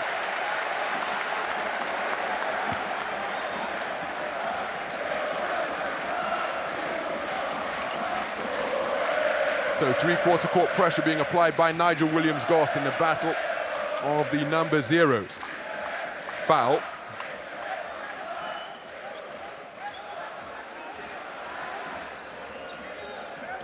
Now it's in the hands of Vezenkov.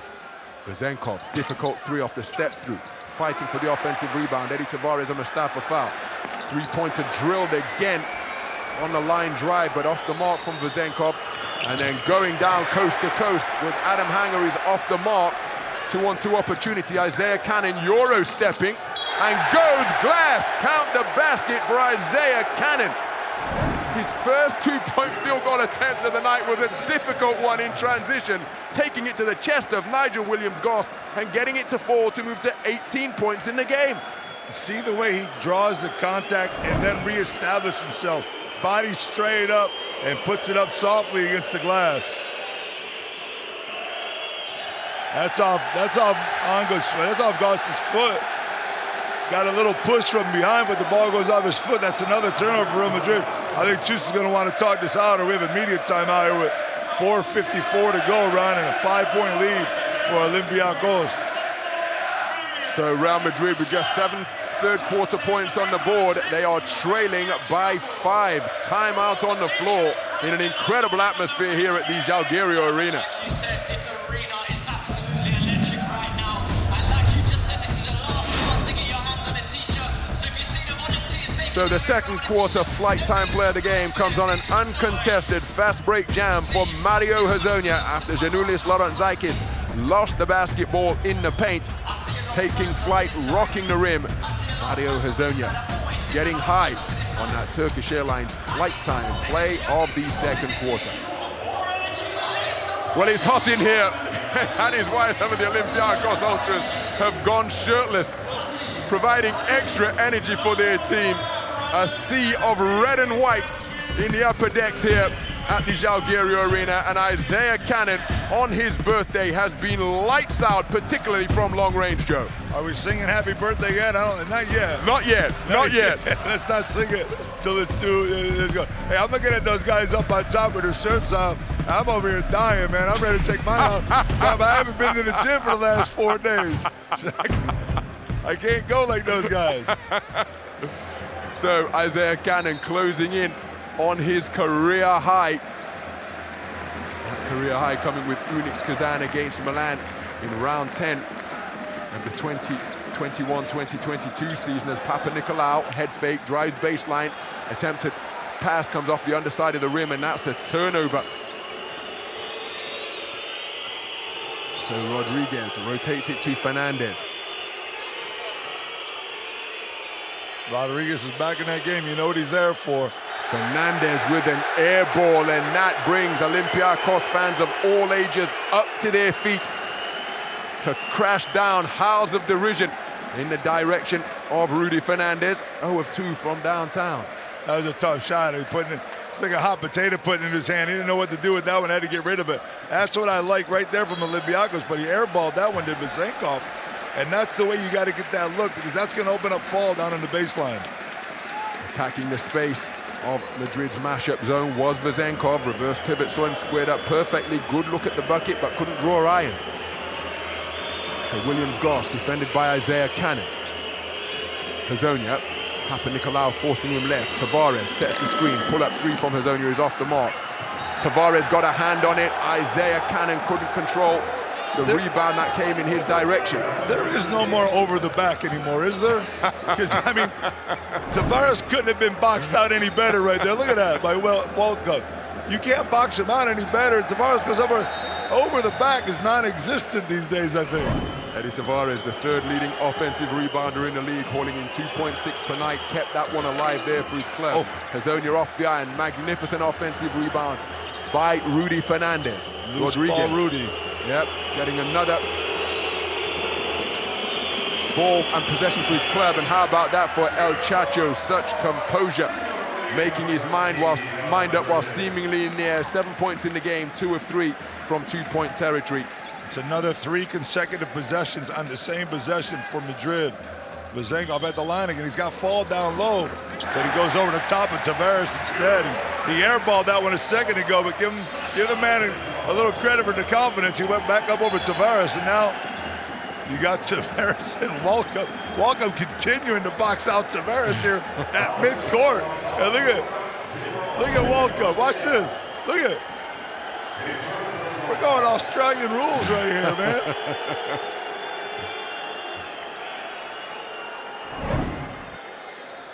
So sideline possession for Real Madrid, approaching 7 minutes gone in this 3rd quarter. A 3rd quarter that is being edged by Olympiacos, 14-9. Eddie Tavares with another hand on the basketball, but possession secured by Thomas Walker. Papanikolaou attacking Rudy Fernandez. Touch pass to Walker near the halfway line. Williams Goss awaits at the top of the key. Foul, not a threat from this position to put the ball in the hoop, but he has demonstrated terrific court vision, passing from the low and high post. Papanikolaou for 3 off the iron. Good look at the bucket. Magnificent offensive rebound inside to Sasha Vezenkov. Pump fake. Didn't get his feet set. Was fading backwards and couldn't find the finish. Yeah, he probably should have taken that one out right there. He saw Tavares coming at him. He wanted to get it up like he did before, but he had a wide open guy. Nice block from behind. Swatted away by Sasha Vezenkov. Real Madrid recover the loose ball. Hezonja rotates it. Extra pass to the corner. Williams Goss with his feet set. Connects from downtown. His first 3-pointer of the night. Takes him to 7 points in the game and makes it a 1-possession affair. Yeah, falls a 7-footer running out to get that 3 on Goss. He's got to get up off his feet, at least jump by, and make Goss put the ball on the ground and drive inside the 3-point line. Papa Nicolau pulls it back out to three-point territory. Easy pickings for Nigel Williams-Goss, looking for 5 points in a row. Fouled in the act of shooting. He'll go to the free throw line for 2, which will be an opportunity for 5 straight points from the former Olympiacos Piraeus player. Nigel Williams-Goss having a big influence on this portion of the period. You know, you just keep seeing the feeling that Madrid is out of a game, Chacho comes into the game and things change. Williams-Goss is the guy that's scoring all the points, but Chacho's controlling the rhythm of the game for Real Madrid here in this third quarter when things were going bad. A challenge has been put forth, and the referees will now look at the replay. Call challenge foul review. So, okay, we need under basket camera. From this one, we let's couldn't listen say into the anything. officials as they discuss this coach's I would challenge. say this one, act of shooting, so 2 shots. This one was a normal foul.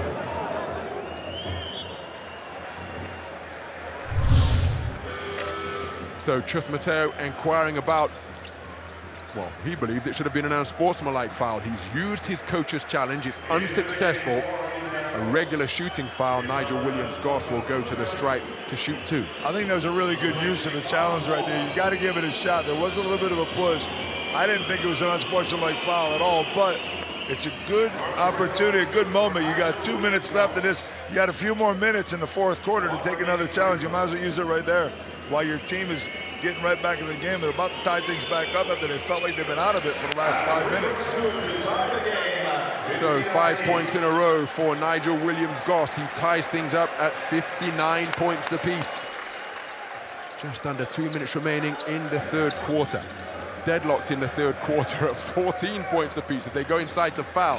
Not looking to be a threat. He immediately offloads to Shaquille McKissick, who cannons off the telegraph pole that is Eddie Tavares. No call either way. McKissick has lost the basketball, but it will remain Olympiacos Piraeus possession. With only 6 seconds on the shot clock, so they need something quick here. Madrid sometimes in this position, they'll start out man-to-man, as you see right now. They might switch everything, or they might jump in the zone on the inbounds pass. So Cannon looking for a receiver. He finds Sasha Vezenkov. He squares up on Hazoni. Finds McKissick on the cut. Wow. Sneaks by Eddie Tavares.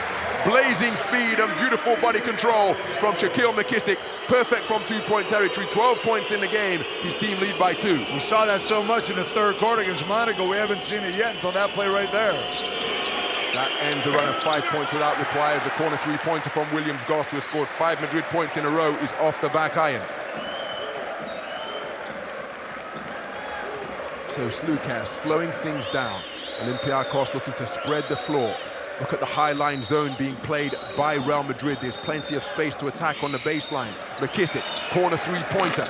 Off the back iron, good look at the hoop, couldn't get it to fall. Yeah, Vezenkov brought Rudy out of his position. If I'm McKissick, just missed the shot. It's a good look.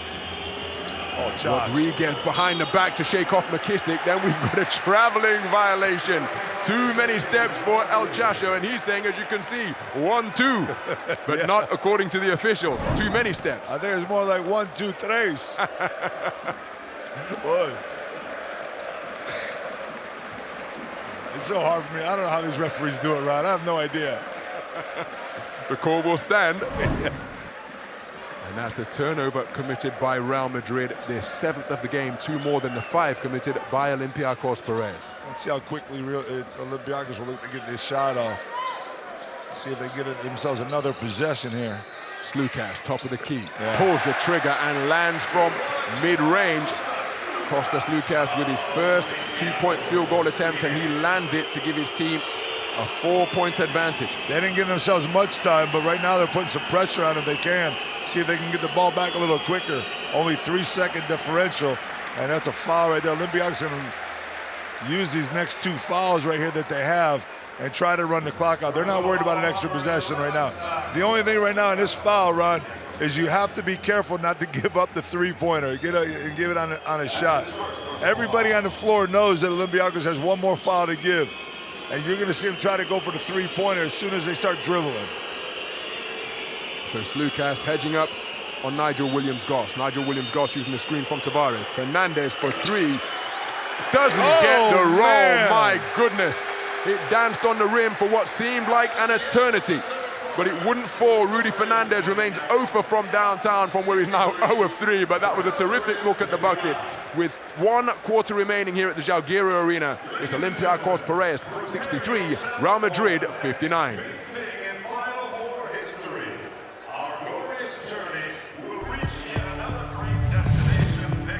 Well, some of the highlights from the third quarter, that was nip and tuck throughout, ultimately edged by Olympiacos Piraeus, 14-18 in their favor. Canan Musa finding the range from deep, but this man has found the range from the opening score of the game and has retained his dead-eye shooting all game long, Joe. Isaiah Canan. Yeah, Canan, it's been the birthday night so far for him. His team's up 4. He's ready to celebrate, but they got 10 more minutes to play against a team that is not going to give up. We saw it 3 games in a row against Partizan in the playoffs. We saw the semifinal game the other night where it looked like they were out of it early against Barcelona. Let me tell you something, around a 4-point lead going into the fourth quarter, it's not called security in this EuroLeague that we have this season. So look inside the numbers then. Olympiacos edging the assist count. Real Madrid with a 4-board edge in the battle on the glass. 7 turnovers committed by Real Madrid, almost identical in terms of 3-point percentage, but a big edge in 2-point percentage for Olympiacos Piraeus. Isaiah Canan, 9 points in the third quarter alone, the outstanding performer of quarter number 3. I like the 9 shots from 2 and the 6 shots from 3 for Olympiacos. As you see the flight time by Kostas Lukas, the little man taking off. That is a surprise. Yeah, but we like it. He gets up in the air and he hangs up there, as we see Porzingis down there in the front row. I thought tickets were sold out. How did he get it? He wasn't here Friday night. You think he's got pulled? Just a little bit, man, from the Baltic region. The Latvian unicorn here courtside enjoying what has been a terrific championship game thus far. The fourth and final quarter underway as Olympiacos Piraeus with the possession to open proceedings in the final period. 2-3 zone being played by Los Blancos. They go inside to Mustafa Foul, not looking to be an offensive threat in terms of putting the ball in the hole. Now feeling, beautiful shape baseline, gets the hook shot away, and Eddie Tavares can't control the rebound that he ripped down. He would have been rebound number 9 to go with 9 points. Now he's saying he's been hacked, but nice move in the low post. Foul just couldn't find the finish. Yeah, and you like that. It's the first move he's actually made in the low post. He's just looking to pass the ball out and set things up offensively. Take it at Tavares. It's going to be too late to get him in foul trouble. If Eddie Tavares hasn't been out yet, he's not coming out right now, I can tell you that. I thought he might get a rest at the end of the third. Well, somebody's been hit with a tech here, and it might have been Eddie Tavares for being too vocal with his protestations. Either way, it sends Kostas Lukas to the free throw line for a technical free throw.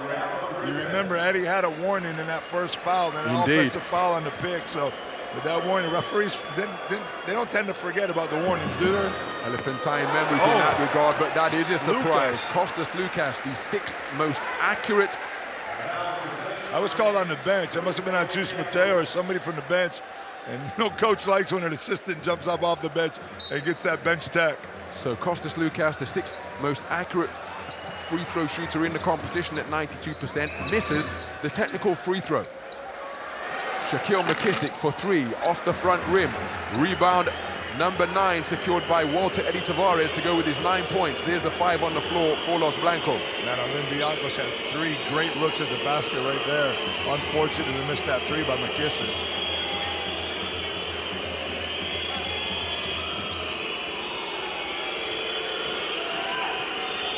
So El Chacho rotates it to Rudy Fernandez. Drive and kick. That's all. Late, isn't it? But there's been no stop of game. Rebound secured by Mustafa Foul, his 4th rebound of the game.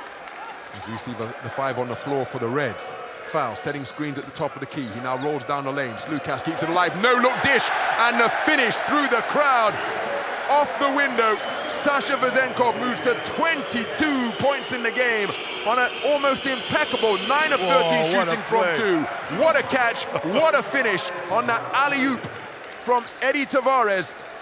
2 points apiece in the fourth quarter. Both teams slicing through defenses and getting the wide open looks underneath the basket. That's Olympiacos basketball. Slukas going to the rim and then giving it to Vezenka, going to the basket for a layup. McKissick Working the jab step before rotating it. Deep three-pointer from the half-court logo. 5 points in a row to begin the fourth quarter for the newly minted MVP. After starting the championship game, going 0 of 5 from downtown, Sasha Vezenkov retaining confidence in his stroke and calmly connecting from the half-court logo. Timeout on the floor. Olympiacos Piraeus all of a sudden have a 7-point lead. He's got paint on his heels and it's black and it's coming from that half-court mark. Unbelievable touch, beautiful rotation. And there you see that 7-point lead by Olympiacos. Timeout on the floor. Just Mateo wants to talk things over. Let's listen in. We need better offense too. Quiero que la suba Chacho, que la suba Sergio, me da igual. Pick and roll de transición. Quiero high. Esta primera sin 5.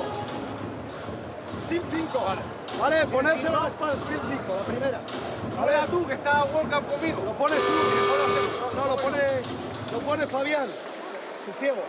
Vale, Sergio, lo subes tú. 5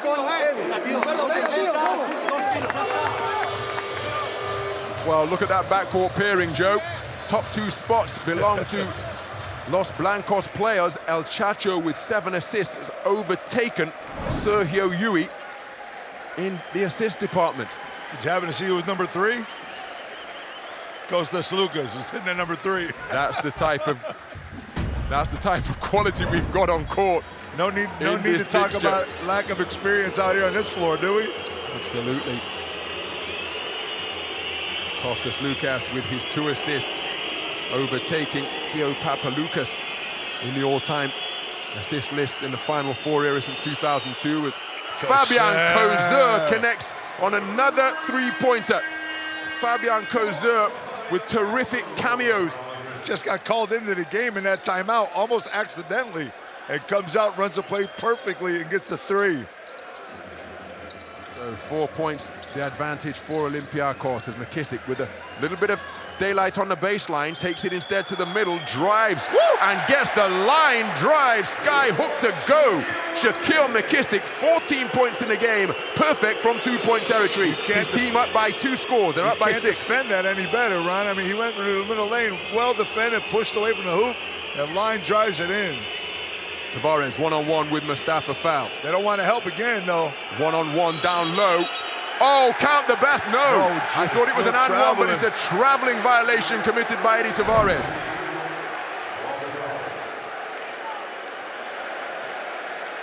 Tough finish. Picking up that pivot foot to commit the turnover. Fall bodied up on that first turn, which caused the travel by Tavares. So a 2-3 zone being employed by Real Madrid once again. Mustafa Fall comes up high to set a screen. Foul on a 3-point shooter, is it? That's what that fan thinks, and that was my instinct as well. But where were the feet of Costas Lucas as he pulled the trigger on that field goal attempt? I got a feeling they're probably going to have to take a look at that because he was falling forward. It seemed as though he had stepped on the line, but listen, we just saw his name in the all-time list of whatever it is. I don't care what it is. He knows how to get that 3-pointer. He's not going to step on that line. I can tell you that right now, Ron. So the officials going over to the video operator's table to see how many free throws it is. Under basket. Oh, maybe he did. So initial decision was 2? Yeah, but here looks like 3 on this one. He didn't touch it. Do you have any other angle? This angle, sure.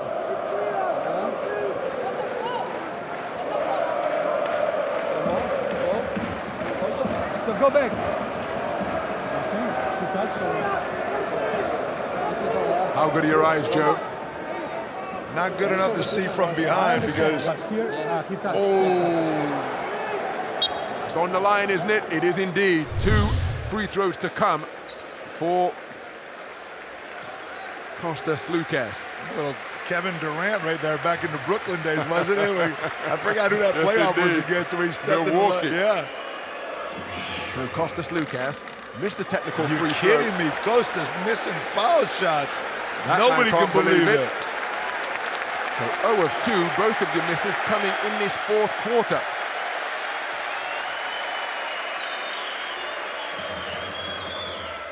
So Costas Lucas, 1 of 3 from the free throw line. His team leading by 7.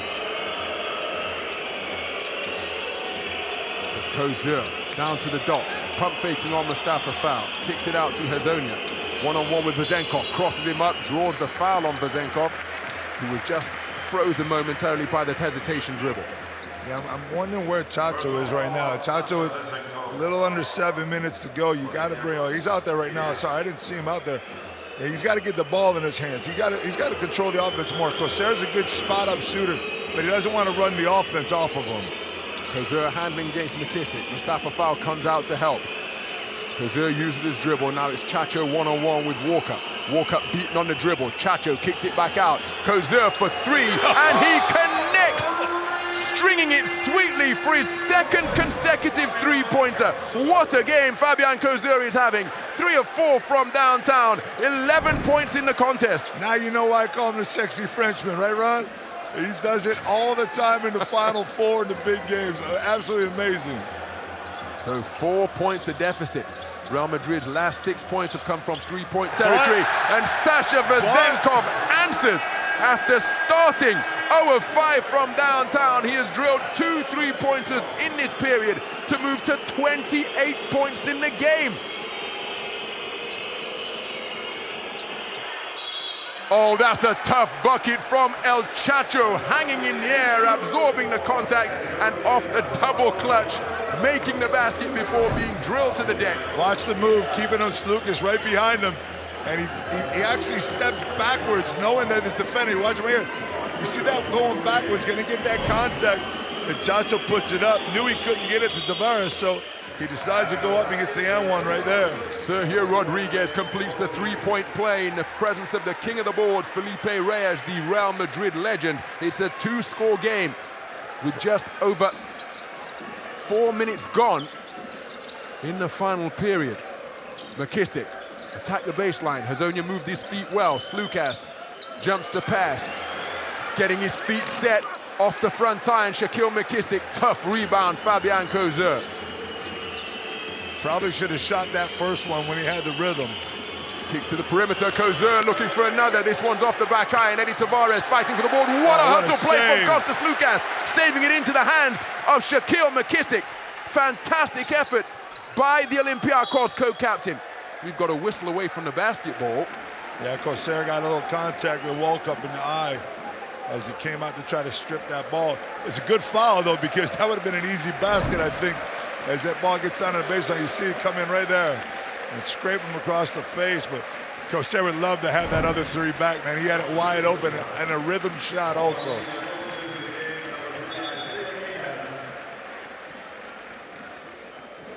So Isaiah Cannon, 18 points in the game on 5 of 6 shooting from three-point territory.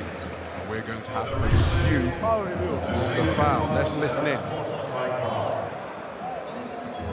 You have any other angle? This angle. Stay with this angle. Let's see this camera.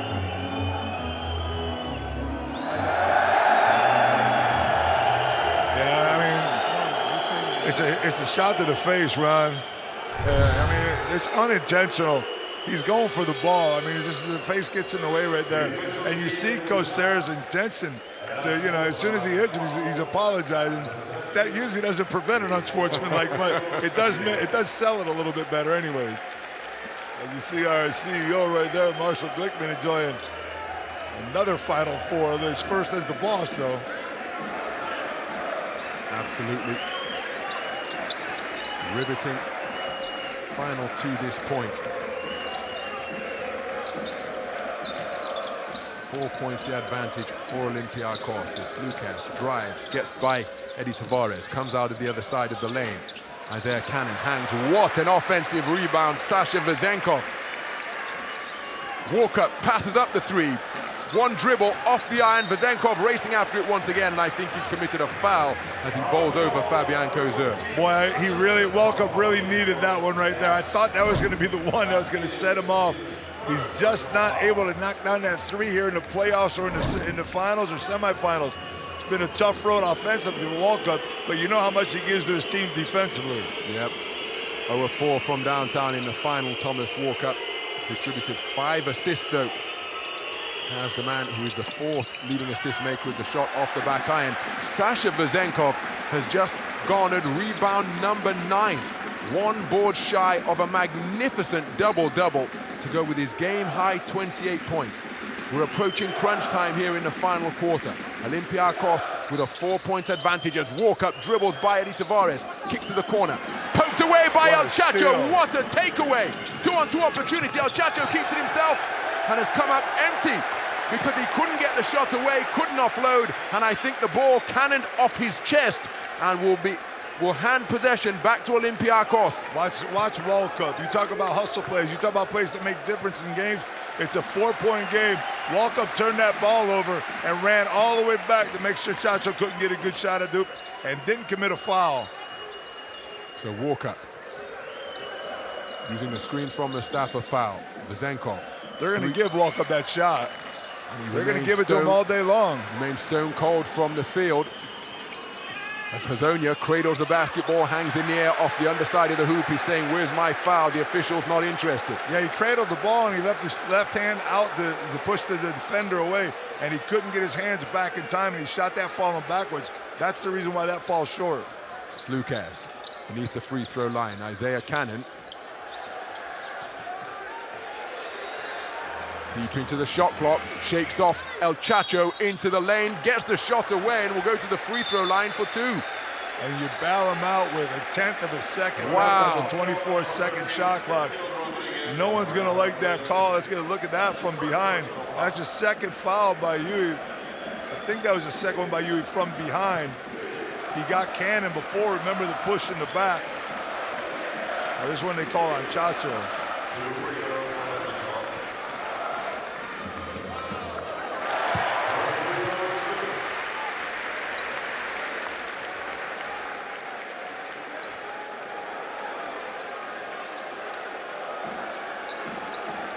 10 to look. I just saw the bench right there. You saw Zana Musa sitting on the bench as he walks by.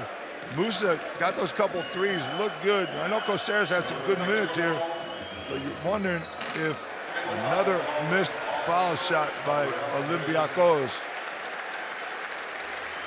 So Isaiah Cannon, 1 of 3 from the free throw line. Olympiacos Piraeus just 9 of 14 from the stripe as a team. Isaiah Cannon makes the second. He moves to 19 points in the game. It's a 2-score affair. So we are in crunch time, 3 minutes remaining. Zazonia lets it fly from long range, off the back iron, ball is loose, body's hitting the deck in pursuit of the pill. Eddie Tavares coming up with it. It's a new recycled 14 for Real Madrid. 50-50 time, those are possessions. El Chacho looking to offload to Eddie Tavares, who rocks the rim with a 2-fisted flush, catching it in stride. Sergio Rodriguez with a magnificent offload, his 9th helper of the game. Yeah, and the best thing Salukas did right there was not foul Tavares, because there was no stopping him right there. So it's a 4-point advantage for Olympiacos Piraeus. 3-2 zone being played by Real Madrid. Now it's a 2-3 as Walkup in heavy traffic, kicks to the corner. Isaiah Cannon fakes the 3. 1 dribble, mid-range, Jay buries it. Isaiah Cannon moves to 21 points in the game, 1 point shy of his career high, and what a stage on which to go off offensively in such efficient fashion. 2 of 3 from 2-point range, 5 of 6 from downtown. It's a 2-score lead for his team. And I love this shot. This is old school, Ron. Fake, go up and under, find the opening, and just pull up. Don't try to take it into the big man. Be confident in your jump shot. That's what Isaiah Cannon was right there. Real Madrid's last lead in this game was at 51-52 in the 3rd quarter as everybody left the basketball. El Chacho faking out defenders and flipping it off the window to move to 12 points in the game on 4 of 6 shooting from 2. You're so concerned about him throwing it up to Tavares that you give Chacho that wide open look. Right now it's pressure time, crunch time against the zone. Deep 3-pointer from Costas Lucas. He's off the back iron. The ball is loose. It's controlled by Sergio Rodriguez. Real Madrid into their secondary break options now. Tavares setting a screen. Cannon trying to stay with El Chacho. They offload to Eddie Tavares. He has it poked away by Isaiah Cannon, but it came last off an Olympiacos player. Terrific recovery by Isaiah Cannon. Watch him not give up on the play here. He comes back and gets that ball. They're going to take a look at this, and there's no way there's 11 seconds, I think, left on the shot clock either. So they're probably going to have to take a look at the shot clock, Ron, because that was deep into the possession. What a play by Isaiah Cannon, not to give up the easy two cutting down the lane.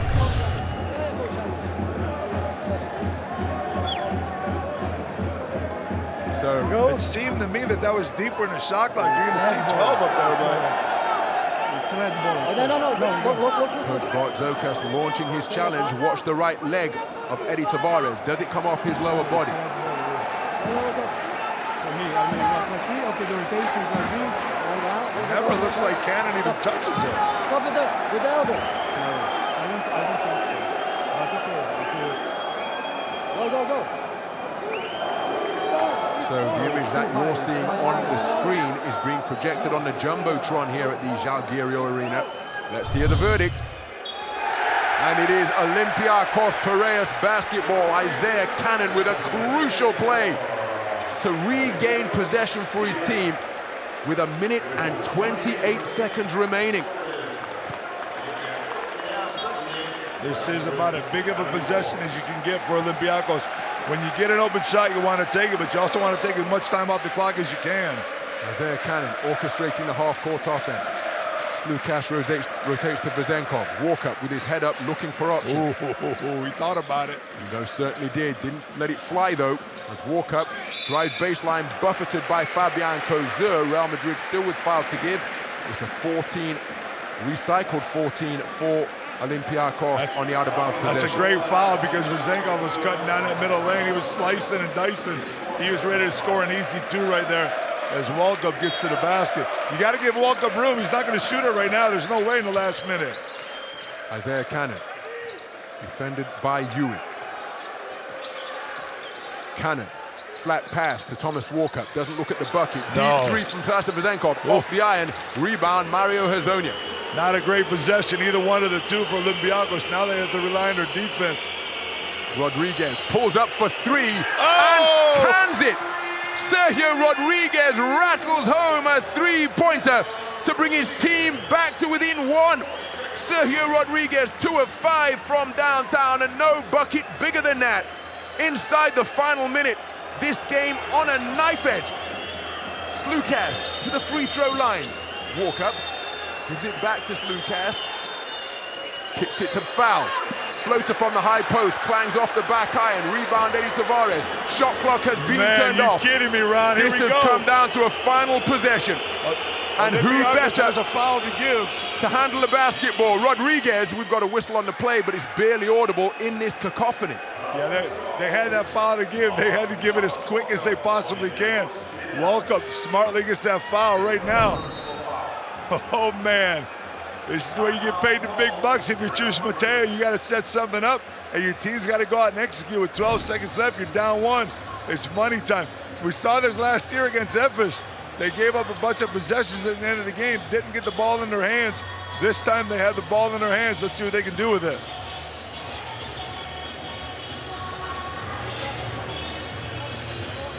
We're going to make this different all year.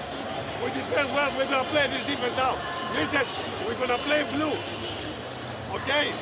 No any pull-up from Tato. Okay? Not from June, not anything. Okay, guys? Let's go, let's go, let's go!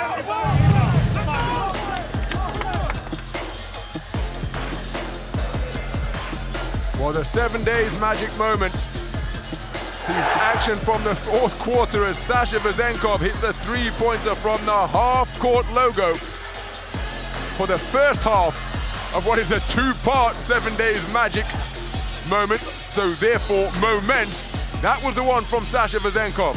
But then Sergio Rodriguez, using the screen from Eddie Tavares, hitting a three-pointer on the pull-up to bring his team back to within one. A 5-0 run posted by Real Madrid sees them with possession and trailing by just a single point. What a difference that basket makes, because it's a three-pointer rather than a two-pointer. It changes Olympiacos' mindset in offense. But right now, we got 12.7 seconds left. It's the season on the line, 41st game of the year, the EuroLeague season for these guys. Let's see what happens in his last possession. El Chacho has scored 5 points in a row for Real Madrid. They inbound to Sergio Llull. The shot clock has been turned off. Llull working against foul, beats him with the dribble, pulls up at the elbow. High arcing J is good! And Sergio Llull gives Real Madrid a 1-point lead with 3.1 seconds remaining. Their first lead since the third quarter when they were up 51-52. They have got a lead here with 3.5 seconds remaining. Timeout on the floor, and Real Madrid have edged ahead. A run of 7 straight points posted by the veteran guards of Sergio Rodriguez. And Sergio Llull has put Real Madrid in this advantageous position. What execution by Los Blancos. Yeah, the defense was good because of the switch. Look at the hand up over the top. Fall makes Sergio Llull put a lot more arc on that than he usually wants to, but that's right into his wheelhouse. He loves to take that shot. And Urzonia can't believe it. Nobody can believe it, but Coach Marsoka's looking at him like, hey, fellas, we got 3.2 seconds left. Let's listen in. Okay, guys, we're gonna make this shot. Is it okay? You understand what I mean? Make it, no, start from here. Go there. So Sergio Llull, the all-time leader in final 4 points scored, comes up with his first bucket of the game to take him to 198 points. Look at that hand on his shoulder. That's how much physicality has been absorbed by the players in their pursuit of championship glory here. And again, a reminder of the context. 3.5 seconds remain. The ball has been advanced by Olympiacos. So there's a lot of time for a dribble or two and get a shot off, plus a foul. They can actually look for that foul. Get yourself moving, take a shot, off-balance shot, maybe into a defender. 1 point the advantage for Real Madrid. Walker looking for a receive. He inbounds to Costas Lucas, pulls up from the wing, off the iron, and that is it! In the most dramatic circumstances, Los Blancos add yet another chapter to their incredible EuroLeague legacy. The most successful club in the history of the competition claim yet another continental crown. For the 11th time in their incredible, unparalleled history, Real Madrid are the EuroLeague champions. All of their players overcome with emotion because they have snatched victory from the jaws of what appeared to be defeat, closing out the game with a magnificent 7-0 run. El Chacho scoring 5 straight points, followed by a high-arcing J from the elbow by Sergio Llull, and all of that experience coming to the fore from the masterful backcourt of Los Blancos players. Their team absolutely ecstatic. Chus Mateo, in his first season as head coach for Real Madrid, has guided them to their 11th EuroLeague title.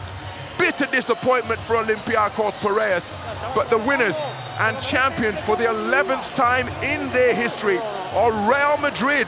What a championship game we have just witnessed here at the Jalgiria Arena, and everybody in attendance stunned into disbelief. A game that was so close throughout has left the spectators and the players on the opposing teams in completely different states of emotion. That is what sport means. That is what the EuroLeague trophy means. And it's Real Madrid who have prevailed in a battle that came down to the wire. Man, Ron, I don't know what to say. Number one, I'm amazed at this run by Real Madrid the last 5 games since they went down 2-0 to Partizan. Number two, I mean, is there really a loser in this game? I know there is, unfortunately, and it's by 1 point, but right now you got your Adidas player of the game, Ron. You take it, because I can't do it anymore, man. Can you believe this? Look at what we got here. An incredible fixture we have just witnessed. And tonight's Adidas player of the game is El Chacho, who was absolutely crucial in the clutch. 5 points in a row to bring his team from 78-72 down to 78-77 down before he handed responsibility to his backcourt partner and said, Sergio Llull, you inflict the damage. But Sergio Rodriguez, 15 points, 9 assists, Let's hear from him now after that outstanding display. Chacho, amazing, phenomenal, incredible. Congratulations. Just take us through the last minute and a half of the game, please. It was really amazing 2 weeks for all of us. We are very happy, proud of ourselves, and this is the work that we put every day. It's not just the moment of the Final Four, it's just the approach that we have to every practice, to every game. How about the last shot over Mustafa Fall? I mean, we got June on our team. Yeah, we know that those things happen, so we are very happy to reunite. I'm very fortunate to share with him many moments like this. Very happy for him and for the team. Give me a comment on the big fella, Eddie Tavares, for you in the middle. What? Sorry? About Eddie Tavares in the middle, just give me a comment. He's the most dominant player in Europe, and he proved without substitution, with a very limited roster, he did a great job. Thank you very much, congratulations. Sergio Rodriguez giving credit to his teammates Sergio Llull and Eddie Tavares, and indeed everybody who suited up for Los Blancos. What a performance by Sergio Rodriguez, bringing his team from a 6-point deficit back to within 1. Let's hear from Chus Mateo. Chus, you never stop believing. How proud are you of your coaching staff, of your players, of the whole organization? Oof. Not easy to talk nothing right now. It's a high and down of emotions, and it's an unbelievable moment. Right now, I only want to hug my people, and I'm very proud of them. Of course, they believe until the end. We knew that it's going to be very tough. It's not going to be easy. But we believe, and we did it until the end. So very, very proud of them. In the last 5 games of the season, you look like the most compact group that I've seen in a long, long time. Did you feel the same way, like a close family? Yeah, we never retreat. Everybody was ready to react, and when the problems came, we react. It was good to see how they join in the bad moments. It's unbelievable what we did. Congratulations, Chus Mateo, the EuroLeague champion. Thank you. So there is the moment of confirmation for the Real Madrid players. Absolutely outstanding effort by Los Blancos, holding Olympiacos scoreless for the final 2 minutes 13 of regulation. Olympiacos having their opportunities, but stymied in their efforts to put the ball in the basket, while Real Madrid found a way to do exactly that. Yeah, Madrid did not come away from that zone defense at all. They stayed with it. They extended a little bit more to make sure that Olympiacos couldn't get the easy shots. So let's go down and talk to Coach Bartzokas. Coach, a heartbreaking finish for you and Olympiacos. Very difficult interview to do, but could you give me your take on the last few possessions of the game? Listen, this is basketball. It's really painful, as you said. We were leading the score mostly the whole game.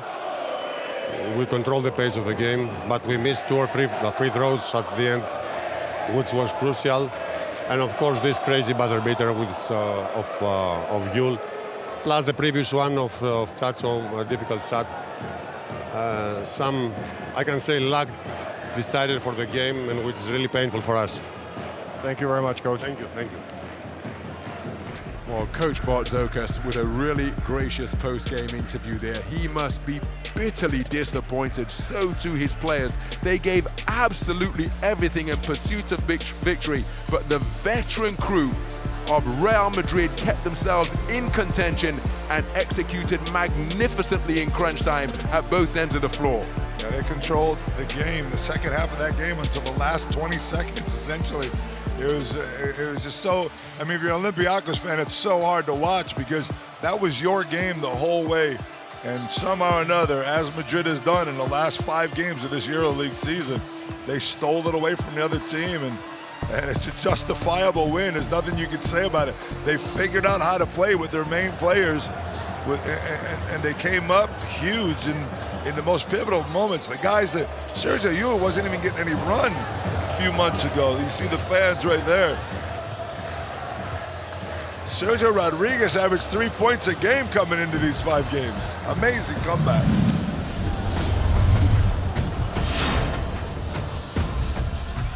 So, over the course of the Final Four,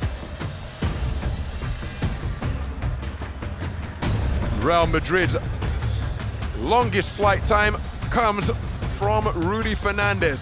That in the semi-final of the El Clasico against FC Barcelona.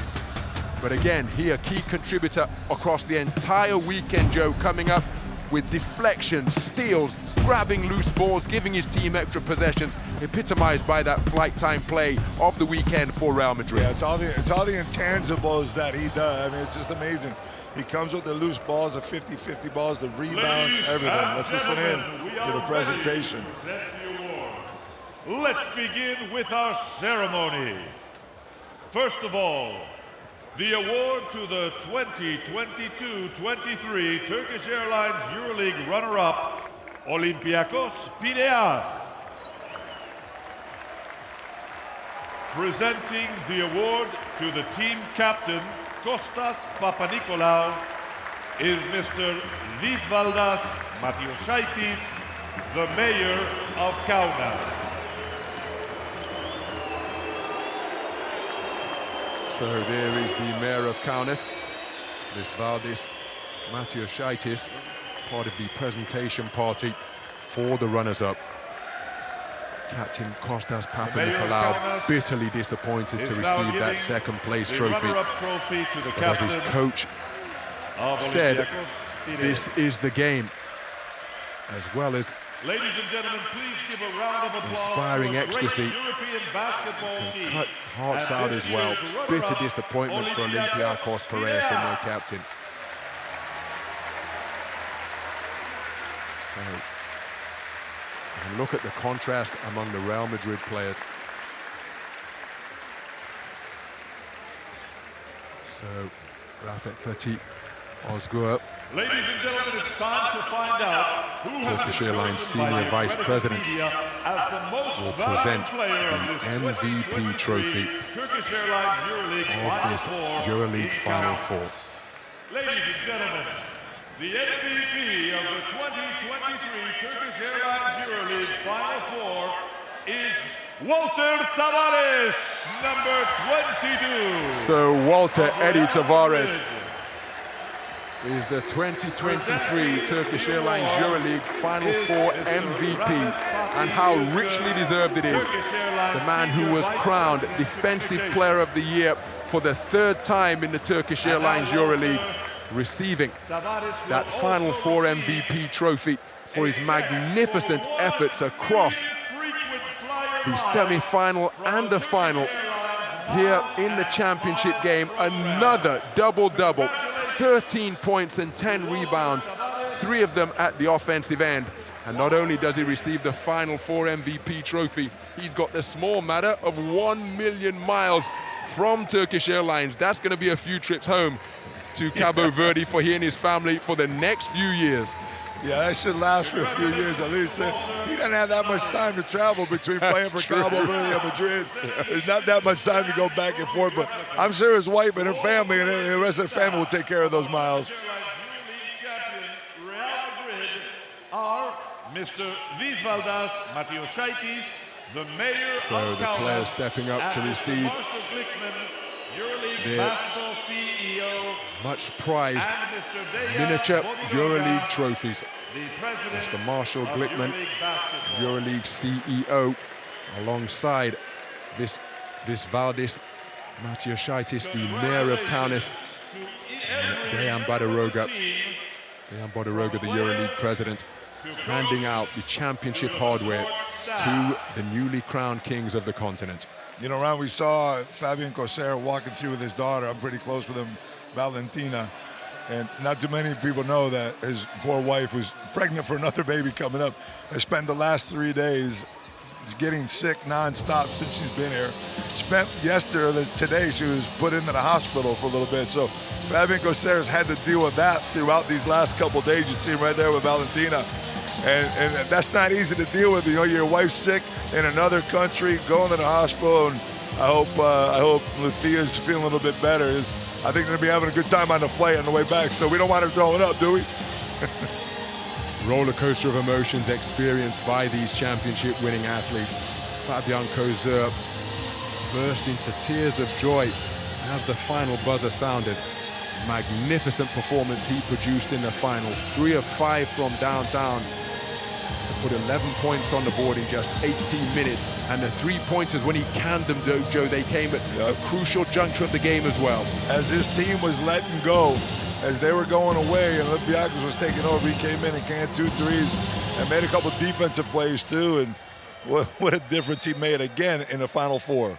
So the championship trophy lowered from the rafters here at the Žalgiris Arena as we prepare for the presentation of the Turkish Airlines EuroLeague Championship trophy by the EuroLeague president. To the captain of Real Madrid, Sergio Llull.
And in addition to his physical gifts, we have to underline the efficiency, the basketball IQ, and the intensity, because he doesn't give up on anything.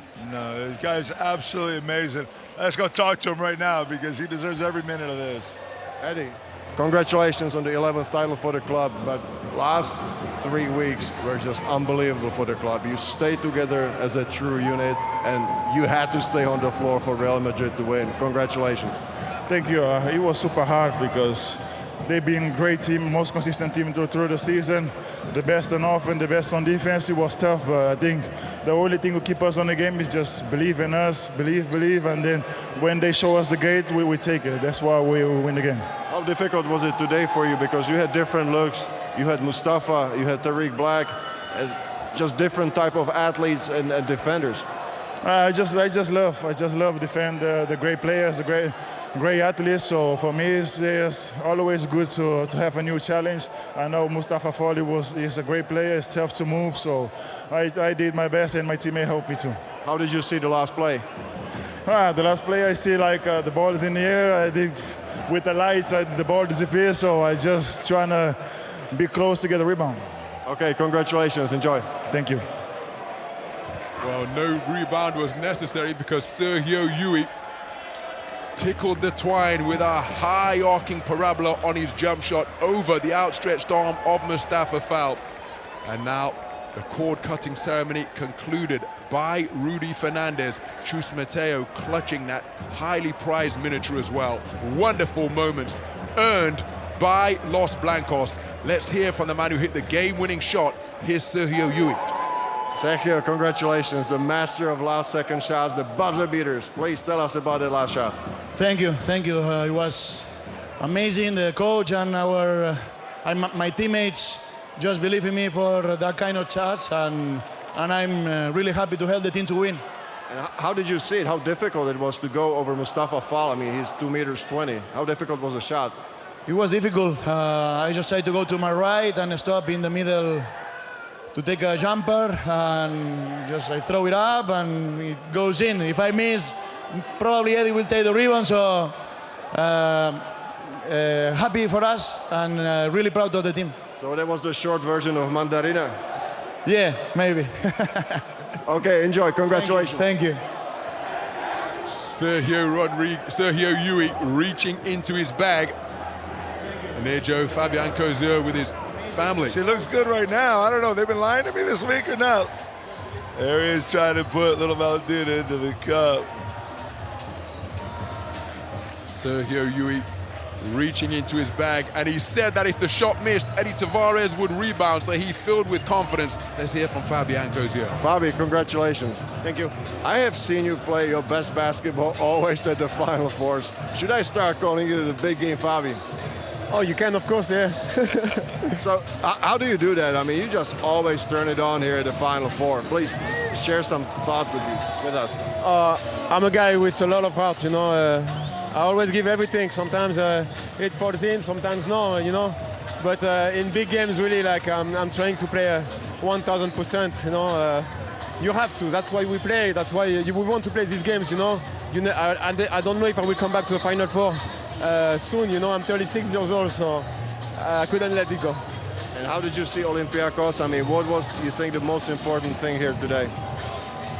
In a game like this, it's very hard to say. I mean, I'm so happy for myself. I feel bad for them because I had the sensation last year. We lost by 1 against FS, you know, so of course it's very hard, you know, to swallow a game like this. They played amazing. They had a great season. Today was a close game all the time, so it falls in for us, and I'm very happy. This is sports and this is game of basketball. So Fabi, enjoy. You played a great game. Congratulations. Thank you so much. Hey, that right there's why I call him the sexy Frenchman, man. Can't get better than that interview, can you? He's giving 1,000% every game. Doesn't know if he's coming back. 36 years old. Give it your all. He's Mr. May right there, Mr. May. What a performance by Fabian Kozur. Canan Musa getting close with the championship trophy. The cord cutting continues here at the Jalgirio Arena. Sergio Llull. Somebody needs to get a better scissors, Ron. Because that ball sliced through that net a little bit earlier. That's the same one. He wants to take that one home with him.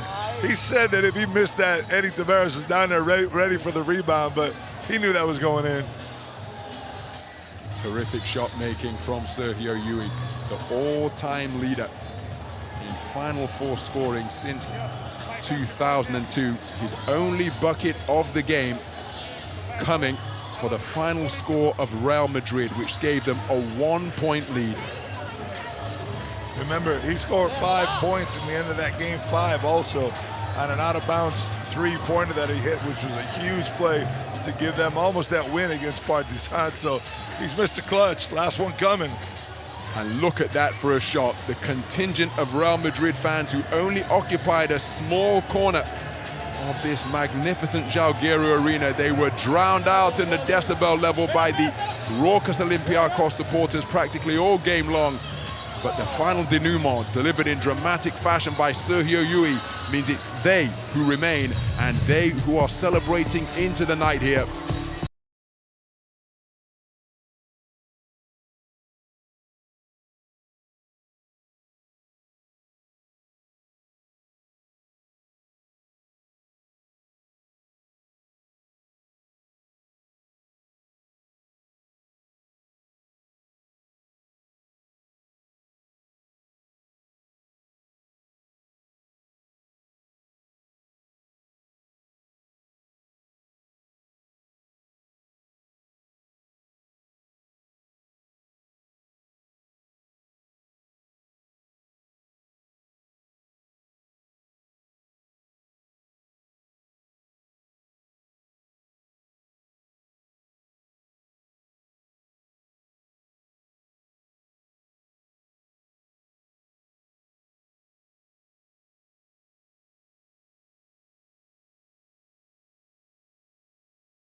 Two of them from their best player, Kostas Lucas, and he missed the last shot also. That's the guy you want to have the ball in his hands. Been great to see, man. Hey, love doing these games with you, Big Ron. Pleasure is all mine as we take a look at more images from the wonderful coverage that has been provided here at the Joalgueiro Arena.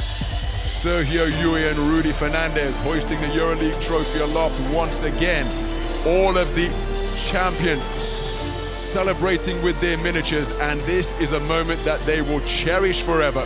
Real Madrid at the expense of Olympiacos Piraeus in this, the fourth meeting in the championship game between the two. It is Los Blancos who prevail. Thank you for staying with us, and we'll see you again next season.